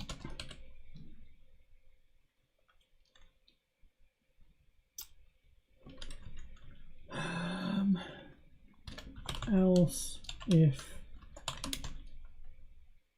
expected is null, we know that var must be set at the moment.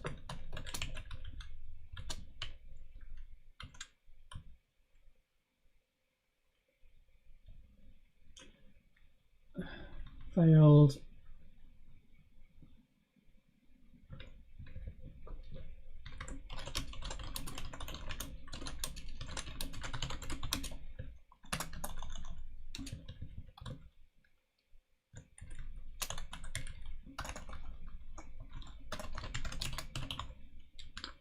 And then finally, this is where we've got a var and we've got an expected.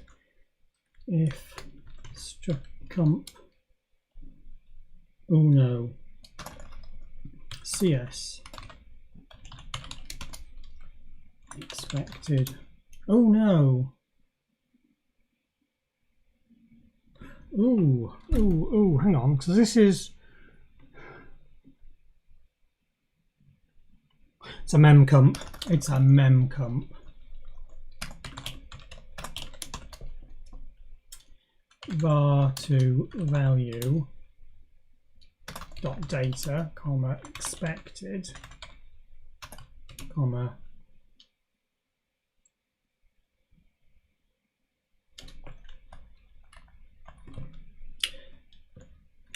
var to value dot data len has got to be equal to strulen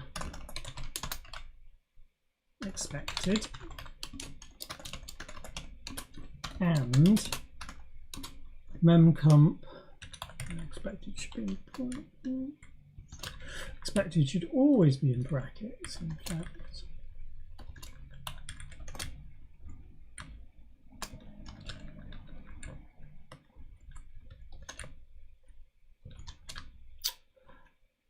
And this one here, and then the length is var to value data length.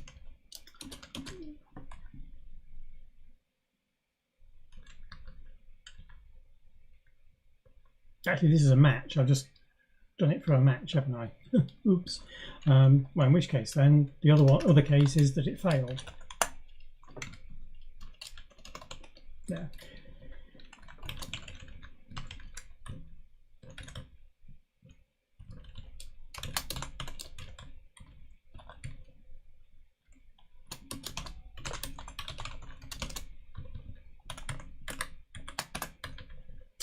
Fail.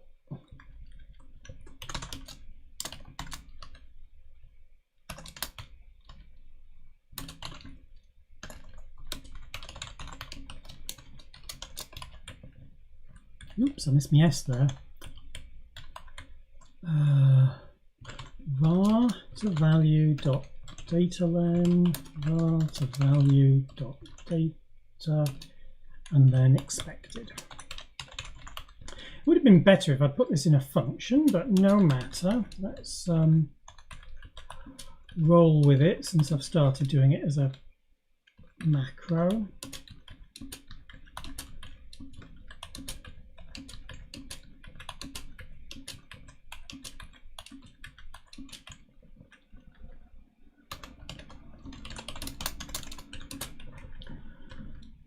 Not sure why I did that as a macro. It's a bit too long for that, really, isn't it? Check read.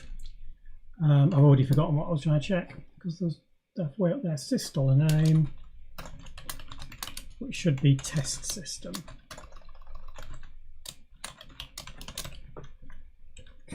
Oh, and any of these failures should set the success to false, shouldn't they? Yeah. Success equals false. Same again, and same again for this one. Oh, and of course I need to put some of these.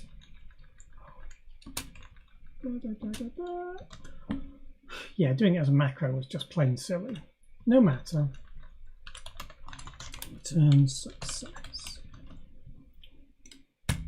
Build and run. Oh, come on, where's the build and run command? There we go.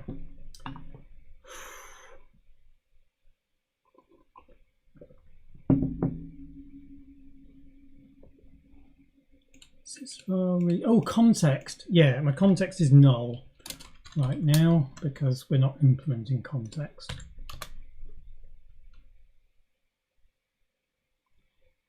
error declared but not used, and semicolon missing. Somewhere in there. Let's do our build here and see whether we can get it popping up.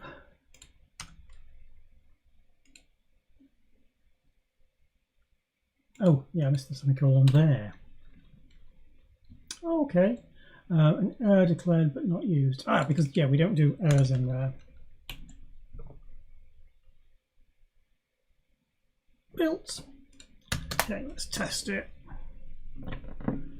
Ooh.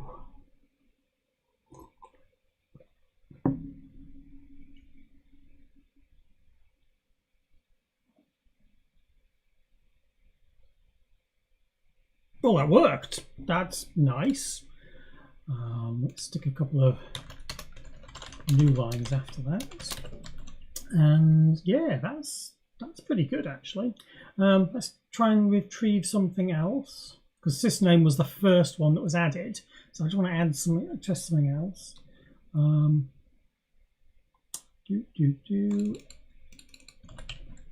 Let's test test aardvark, which should be the first one. Ooh, can't spell. Actually, let's test it with a different case. So yeah, there it's got a, and we'll do it all in capitals here. Aardvark.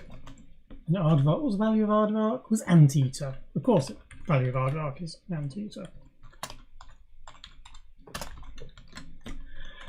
And we should also say, what happens if we look for something that... Ooh, yeah, we should look for something that's similar but not right. So names, that shouldn't be found. And Bob. Bob is not like anything else. So yeah, so that one's going to be slightly different. We should also try this nam. So whichever one terminates first, just check that those are still going to pass. An actual, oh dear, that's not good, is it? I put a %i where I shouldn't have done. Oh, 83. That's a not. Not sure about that. Got expected, non-existent, non-existent, non-existent. Well, that's cool. It's working. I shouldn't be surprised. I mean, it was pretty simple code, but I'm getting these odd things here. What is this? It's getting %. Actually, why? What is it telling here? Null pointer dereference. Where does it think I'm dereferencing expected? Expected is null. No, expected is null. We shouldn't be printing out expected. Let's draw line expected there. Expected is only being printed. Has it just got confused? Because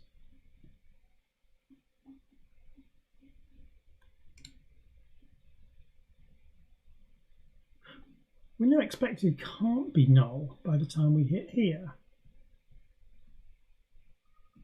Because if it was, it would have been caught by this.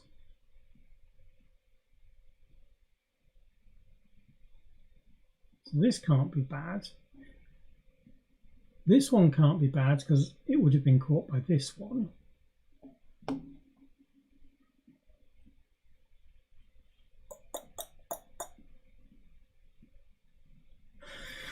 I'm going to ignore that one right now, but in fact, let me just try it with GCC instead. I'll build the 64-bit version and see if GCC gives me anything more useful. Because I don't see it. It's waking up the Docker container. I say it might not have been waking up the Docker container because it should have been used for the other ones. Not sure. Anyway, that didn't give me any warnings. So I think it's probably okay. I think the other bit is just it being past something it wasn't expecting in a code path it hadn't tracked properly. Yeah, okay. Right. Right, yes, so we've got something working. Status.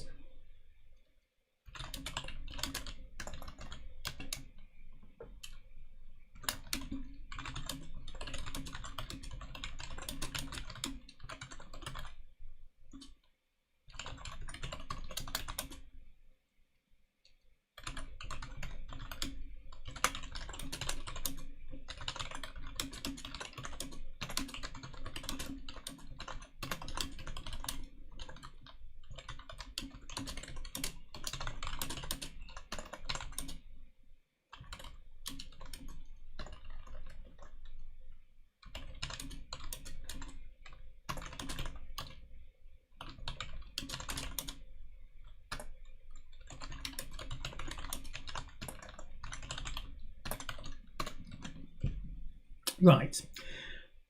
Oops, no, I didn't mean to save it in there. I meant to save it there. Yes, and push. Right. Confucius say that code work first time have very subtle bug. Confucius very wise on that. Yes, it's really odd to assume that your own code is good, and I shouldn't. But right now, this is doing well. I'm at least pleased with it so far. So far. Yeah. So what am I doing? I'm going to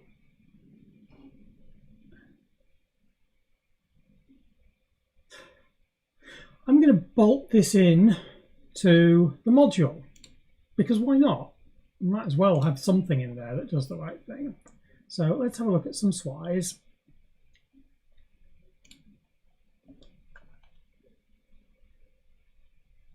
How do we do SWI code? We just do it like this. I thought we had the ability to do multiple SWIs handlers.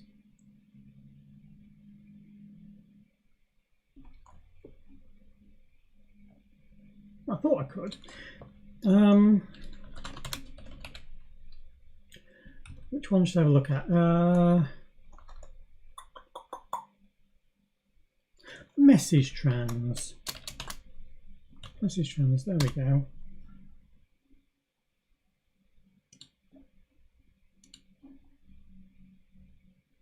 There's the error codes. SWI decoding table.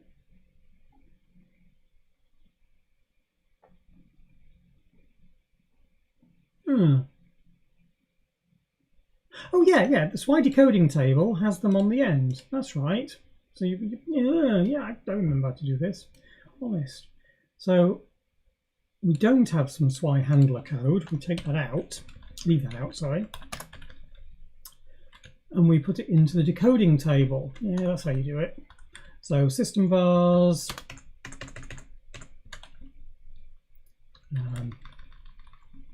Read var val. Read var val.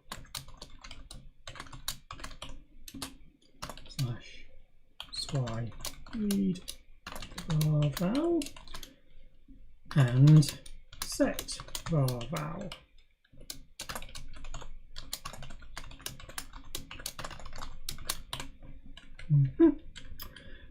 We need to get SWI base. Error base, don't want that. SWI chunk base, there we go. COOO. Yeah, that'll do. I'm going to give me a different one just so I've got. There we go, just random number out of the way. And then we can see whether that can do things. So I'm going to implement some basic SWIs that aren't the OS SWIs, and then we can try testing those out independent of everything else and make sure that they're working, which is useful.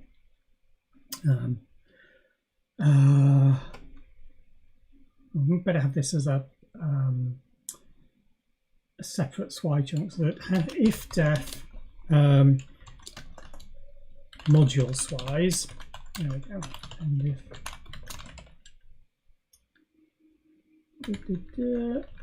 I'll just put this in here. Oops. And then we'll make the make file for the module, define it. I really need to add this as an example. Options.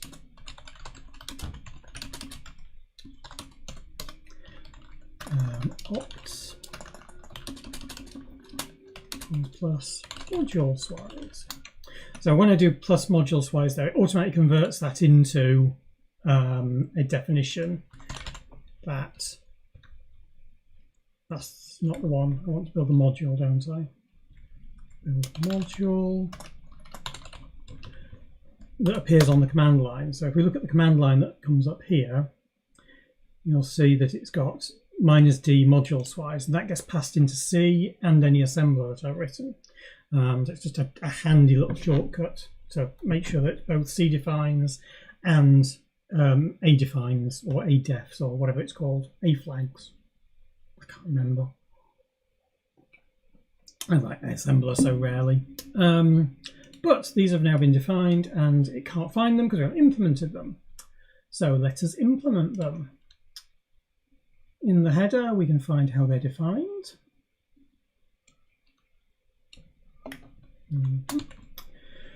And then we just dump that into the module.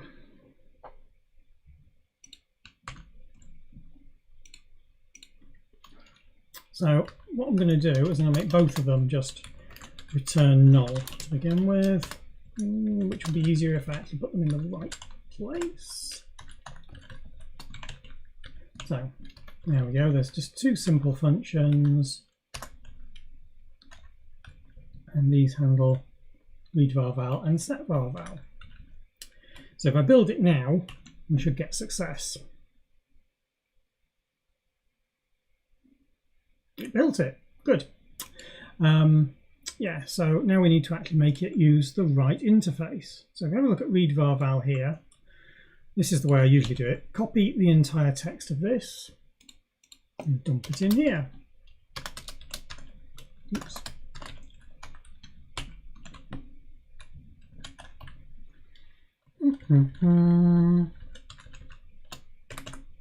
Oops, that's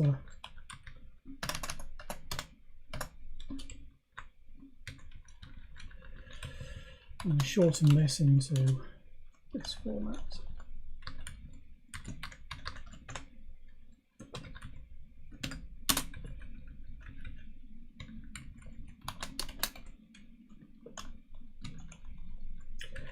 And this is just me. I just happen to like writing it this way, so it's clear what we've got. Okay, that's readVarVal done. Now setVarVal. Copy that text.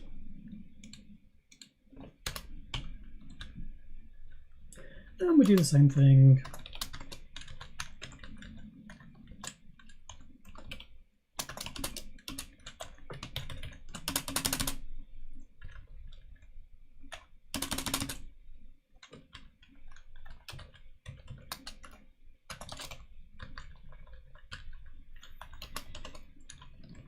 Oops, didn't mean that, I meant that.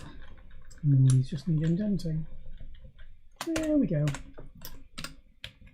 Right. So now I've got some stub SWI calls, and if we build it, it should now be successful.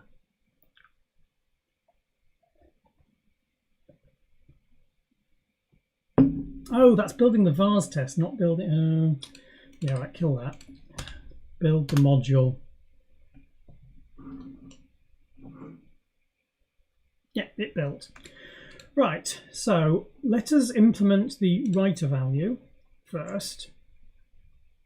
And this is going to be just simple creation, nothing else. In order to do this, we need to include variables.h.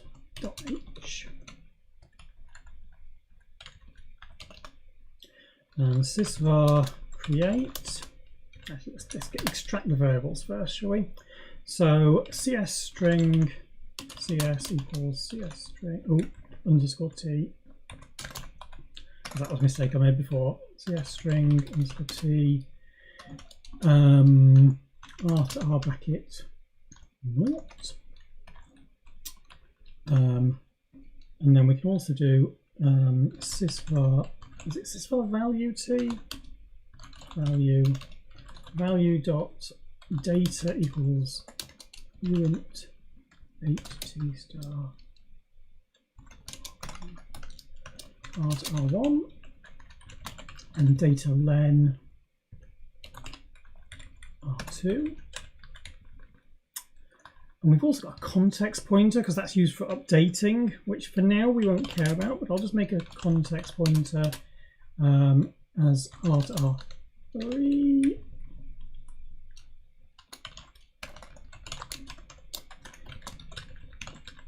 And then the type is actually sysvar type, but it's the type to extract as.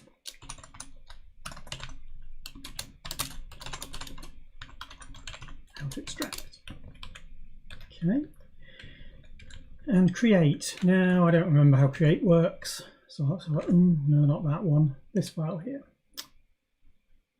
CS data len. Oh, I went and extracted it into a sysvar. Maybe I should have used it that way. Maybe I should, because I've extracted it already into a sysvar value. Datalen is not one of those. It's a uint 32.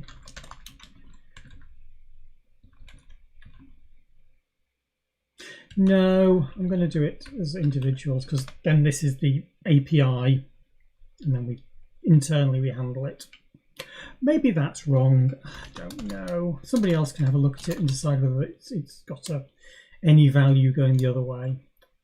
Value. Oh, so data. Sorry, data equals that. So that's the other advantage of having this stuff being all open source, is that somebody else can come along and go, I don't like that, that doesn't look good. And then they can change it and propose it and say, well, this is how it could be better handled. And it can be tried out, which I quite like. Obviously. CS data len, CS not SC. And we don't have a pass in a context to this. What we do pass in a type. Because context only matters for deletions. Right. And then we get back an error from this. So sysvar t.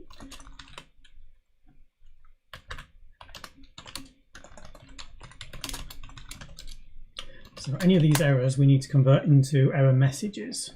So let us pull them out of here. Errors, here we are.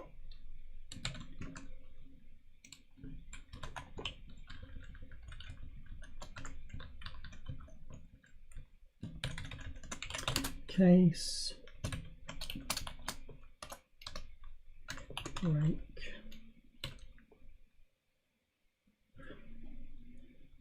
Yeah, that'll do.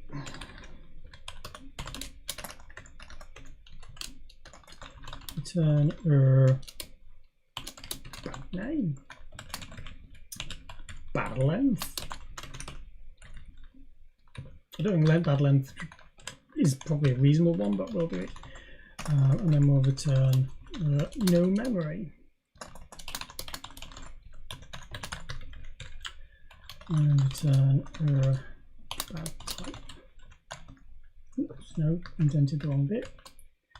Don't need that either.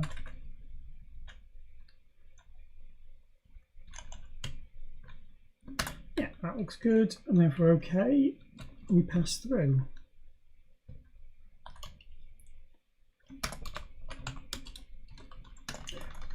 Default. Return internal error.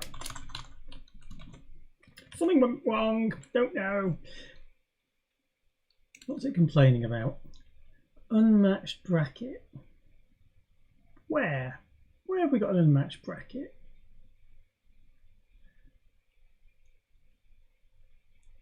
printing really is getting a bit confused here at times. I'm not going to worry about it. At least it'll tell me when I try and build it.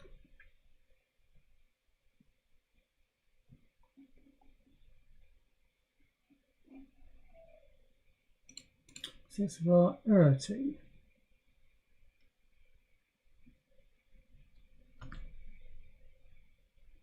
Error. Oh, remember I said, why should I be giving these things short names? Yeah, and then all of these variables are not, these errors are not known. So we'll just create some of these. So error handler, please. Where's my error handling?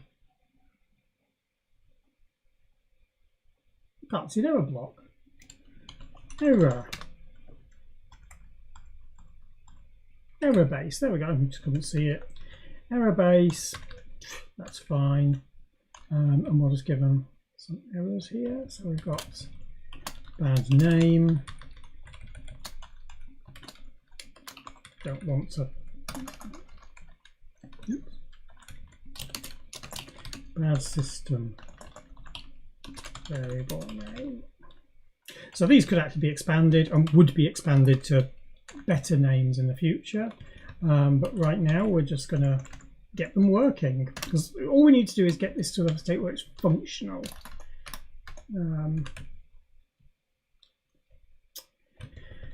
Bad name, bad length.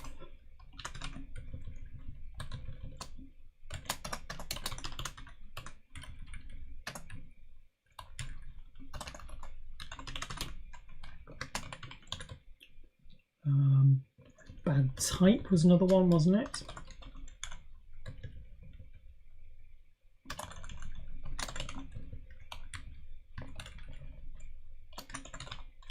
And then finally, no memory. Oh, there was also an invalid error, wasn't there?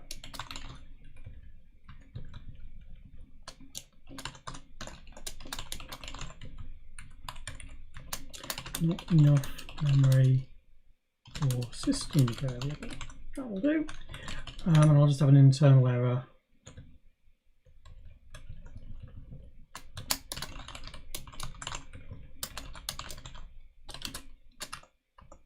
Oh.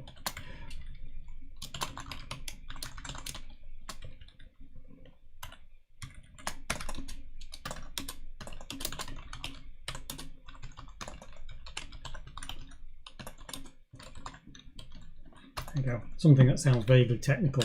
Like, we screwed up. Right.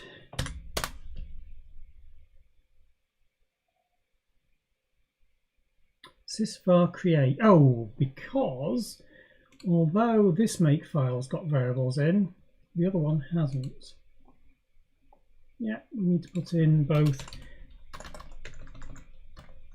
o.c string, cs string, and o.variables so that we can actually use them. Okay.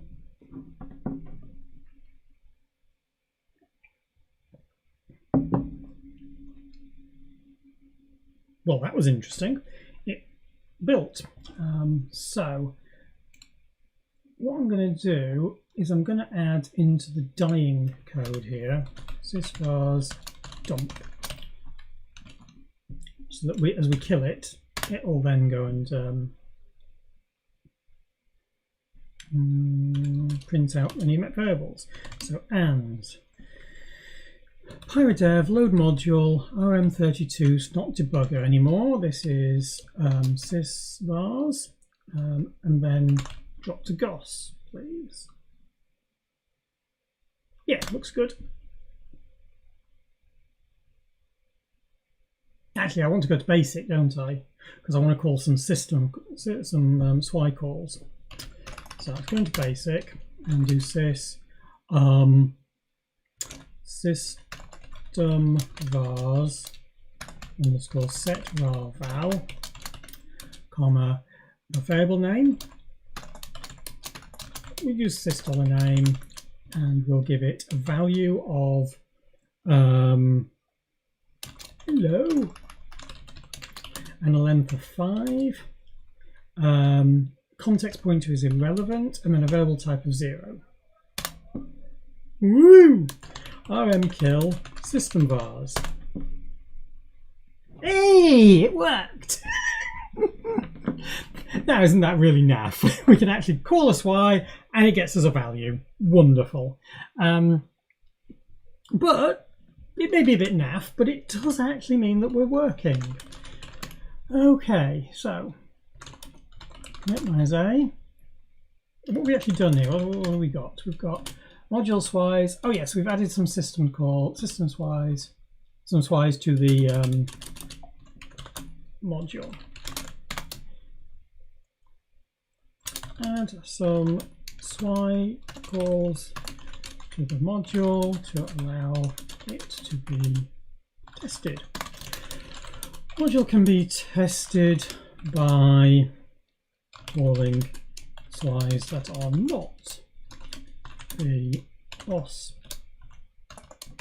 swys in order to test it without breaking the system. And I'm using Pyromaniac, so it won't really matter anyway, but if anybody else wants to work on this, it would help if they didn't have their system blown away by the fact they loaded the module. Having done that a number of times, I think it's kind of useful. So that now is there, and we can kill it and the module will do stuff. We can push that so people can see it. And then we probably should write the readvar val code as well, or at least just a very, very simple version of it. Again, just trying to get out the most basic of functionality, because once we've got the basic functionality, we can expand it into the rest. So I've just copied all the variables from the setVar val because they're pretty much the same. So CS string here is that. Data is the output buffer to put things into. Data len is the length that we're going to use. Or bit 31 set to check the existence and length of a variable. Fair enough. Context again, same as before. And then the type is how to extract it. And the error we don't use here. So what we have instead is the sysvar we're returning. Sysvar underscore t star var. Var equals sysvar read. And we're reading the variable called cs. And we are reading called cs. And then we're going to, what's this? This is a context pointer, isn't it? It's a context, which we ignore right now, but it's there. If var equals null, we return no such variable. Excellent. Which also means I need to define no such variable, of course. We can give these proper error numbers later.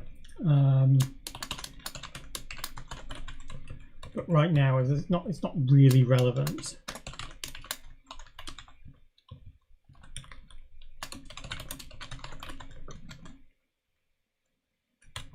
It's called system variable. No such system. That's a basic error. Let's try system variable not found. Again, we can expand these out with names later. No such variable. Okay. The other things are, so if we read it and the data length, if data len, hang on, let's have a look at readvar val, because I remember this being weird. If the variable exists, R2 is still negative on exit. And R4 is not equal to 3. If the variable does not exist, R2 will be 0 on exit. Okay, so R to R bracket 2 equals 0. All right.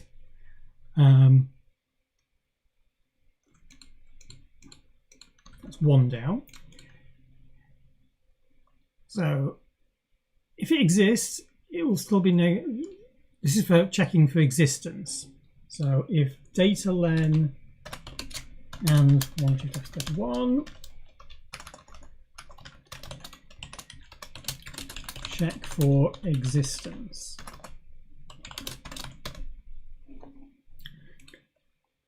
The value of R2 is not the length of the value. So R2 R2 equals not var2 value dot data length. But it also returns buffer overflow.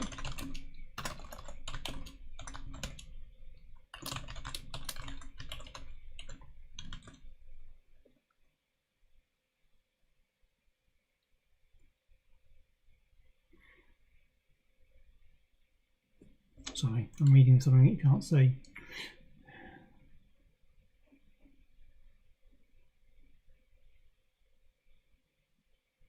I almost certainly will need to go and look at the Pyromaniac implementation, because this is going to be nuts, almost certainly.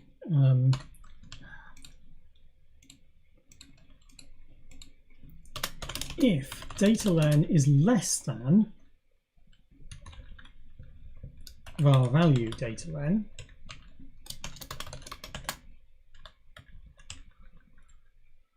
no, sorry, data len is less than that. Not enough memory for the string. I think we just do the same thing here. We just do that and then do buffer overflow.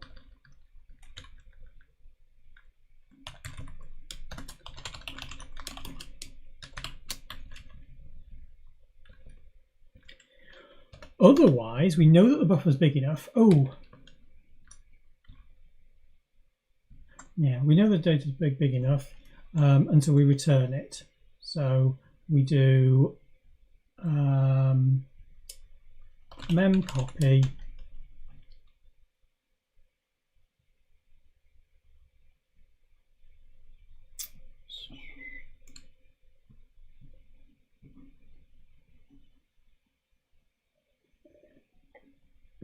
Return strings are not terminated, and you should use the length returned in R2 when reading them.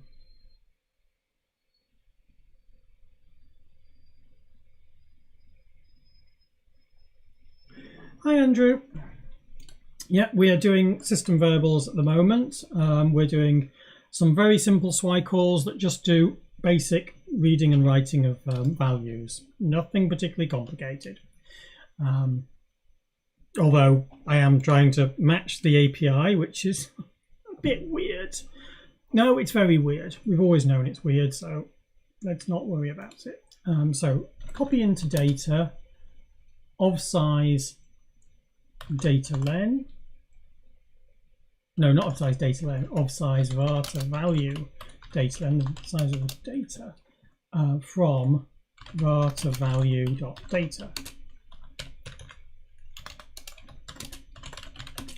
No conversion from the variable type. No code variables. Actually, I should write the same down here, shouldn't I?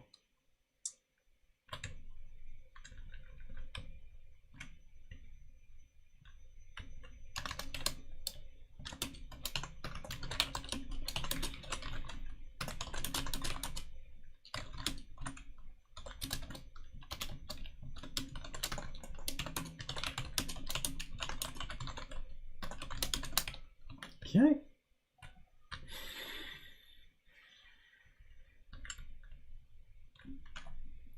Okay, and then this is the read call. I need to remember what we're actually returning here. So we return number of bytes read, it should be in R2. So let's assign that. R bracket 2 equals that data length. there, and variable type should be returned as the verb is returned in R4 as follows. So we're just going to return them all as strings right now. Well, actually, we'll return them as the type that was given, but sorry, in R4, not R2. R0. And R3 is the new context pointer. So R to R bracket 3, the new context pointer, which is the current variable name. Because it's evil, is this interface. Yeah.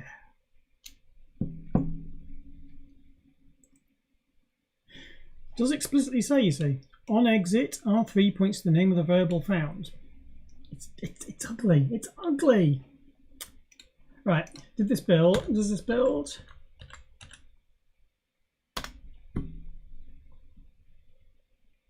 No. I haven't defined buffer overflow, and we haven't got a mem copy. Well, that's fair enough, because I don't think we've included string. Oops. Include string.h. And what was the other one I probably? Oh yes, it was buffer overflow.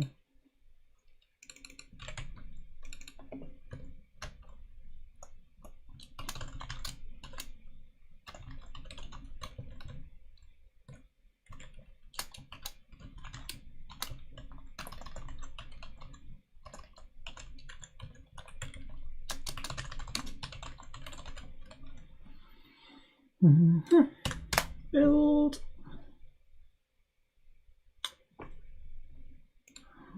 Okay. No, 116. Oh yes, that's casting from the string into an integer. Type and context have not been used. Yep, that's all fine. We know that at the moment. Ooh. Basic. Let's set a variable value. Ooh, exciting. Let's read a variable value. Read var val, sys$name, buffer, use n9000, and we'll give it 256 bytes. And we're going to say, hang on, just remember this goes. Point value buffer. Number of bytes read is R2, and then variable type, oh, is in R2, sorry, comma, comma, len, comma, context, comma, type. And then we can print them out, length, context, type. And if we go question mark and 9000 plus len equals 13, we can then do dollar and 9000. Ooh! That's the context variable there. So let's do a quick memory I of 10. Because I should have printed that in hex. Is oh no, sys$name. I think that's right. I know that's right because there it is. Look, sys$name. So we can actually do reading a variable value. Wow, we've managed to implement a simple key value pair in a set of swis. Whoop-de-doo. And that took 3 hours. So Andrew says, did you abstract this functionality into a separate module for RISC-OS 6? Or is it to make testing easier using a different SWI chunk to the OS? So yes, for select and RISC-OS 6, there was the system variables was an entirely separate module, and it implemented these things, these SWIs. But it was literally just lifted out of the kernel and implemented without collusion and the like. So, and the reason for putting these extra SWIs in is purely for debugging here. If we have a look in the header file, you'll see the SWIs here are actually bracketed by a module SWIs. Once it's working, we'll start putting these in as operating system SWIs, but there's no point in doing that. And it means that if anybody else wants to work on this who isn't using Pyromaniac, they can actually do so without having to mess around. So that's where we're up to. It's been 3 hours, so I think that's a good time to stop. Status. Let's just compare what we've got. So we've got this code, added in the implementation, added some basic implementation of the testing swise. The test swise are intended to mirror the real ones, but at present they only have simple string handling. We have essentially key value pair dictionary in a module without the ability to update. Oops. Or delete. Okay, so that's now done. As always, I'm going to build the module and then build it 64-bit as well.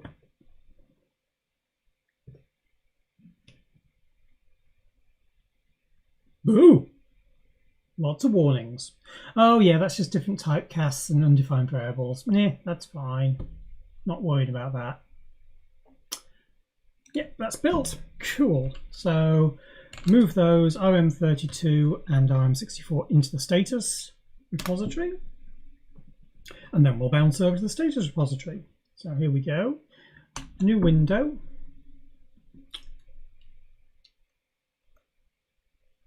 /discuss64 status. And I'm going to add the, where do I need to add it? I don't know. Yeah, I'm going to add it to this. I might as well. Oh, I can't add.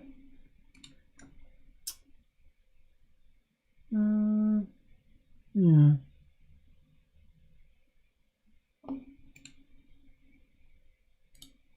I don't know how to add it to there. I'll work it out later. For now, let's just open the directory and we can have a look at it here. Right, so status, add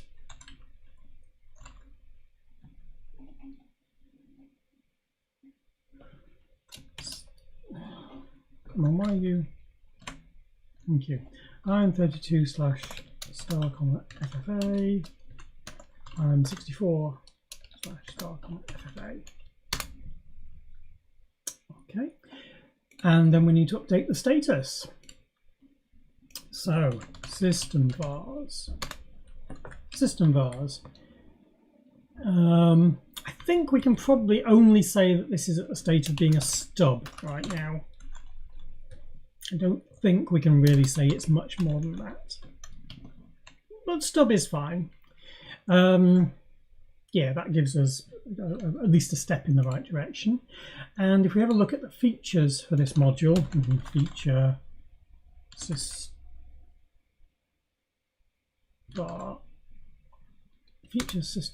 here we go. We have actually implemented string variables. I mean, they're not tied into anything, but they're implemented. None of the swise, however, have been implemented. And we've got a fake set of variables for swise here. So still a little way to go, And I'll probably go and add some new things to the functionality that we need to add as well, support. So yeah, there we go. Git status. And if we commit that now, add the new SystemVars module from live coding. SystemVars is just a stub, but does have simple swise. You can call push that, and then we should be able to go back over to here.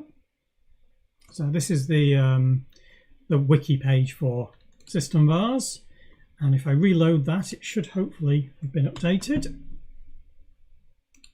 Nah, the job hasn't quite finished yet. There we go, it's finished it. There we go. So we've got some ticks on there, and if you have a look at the actions, you'll see it's doing the testing at the moment. Hopefully that'll work. And if we have a look in the in the wiki, sorry, we can see the progress. Come on. Shows SystemVars has now got 2 ticks on it. We're now at the stage of having a stub there, which is cool. All right. So today, what have we done? We have implemented a very simple create and read part of the system verbal implementation, but only for simple strings, not doing any of the macros or any of the GS trans operations, evaluating things, as you know, and none of the code handling. But it is working. This is good. We've at least got somewhere along the lines. What we'll need to do next is to start adding in more bits for the other features that we're going to need. Because the repository, I'll paste the address of the repository. So if you have a look here, actually if we have a look here, you should see in the actions that we've actually built it. There we go, we've built the module quite happily. So here we are, this is the repository that's got the module in. And what I shall do is I'll start creating some issues for other areas that we know we need to handle, and then might even create a project for it in the same way that I did for the debugger, and that way we can decide which things we need to do and drag them from place to place. But I'll do that all offline because that's all just admin and it's pretty boring, and there's no need for anybody to be watching me just creating tickets. That is really boring. All right. As usual, if anybody's got any questions or anything, please feel free to drop me a line on the Riscos Open forums. If you want to raise issues on the component, if you want to start implementing things or just start hacking around with it, feel free, because you can. It's all open. It won't really matter that somebody else starts doing things that's not in my live coding. That's part of the process as well. Thank you very much, everybody, for watching. I hope it's been useful. Next week we'll come back and we'll start adding in different types of variables. So the ways of reading things, the ways of extracting, of setting them as well. I don't expect we'll get this finished in the next week, but a couple of weeks' time maybe. We've only got 2 weeks of this, and then I've got a prior engagement, unfortunately. In fact, actually, it's not even a prior engagement. It's the end of an engagement because I'll be getting married. I just like the idea of saying it's an engagement. Yeah, thank you very much. Yeah, that's fine, Chris. Thank you for watching. It's always fun, and you can also see how I'm doing things. If you don't like or think that I'm doing things badly, please say. I mean, Dave does. Dave tells me I'm doing things and could do things differently. But anybody else, please say as well. All right, see you all next week. Have a good weekend, what's left of it. Bye.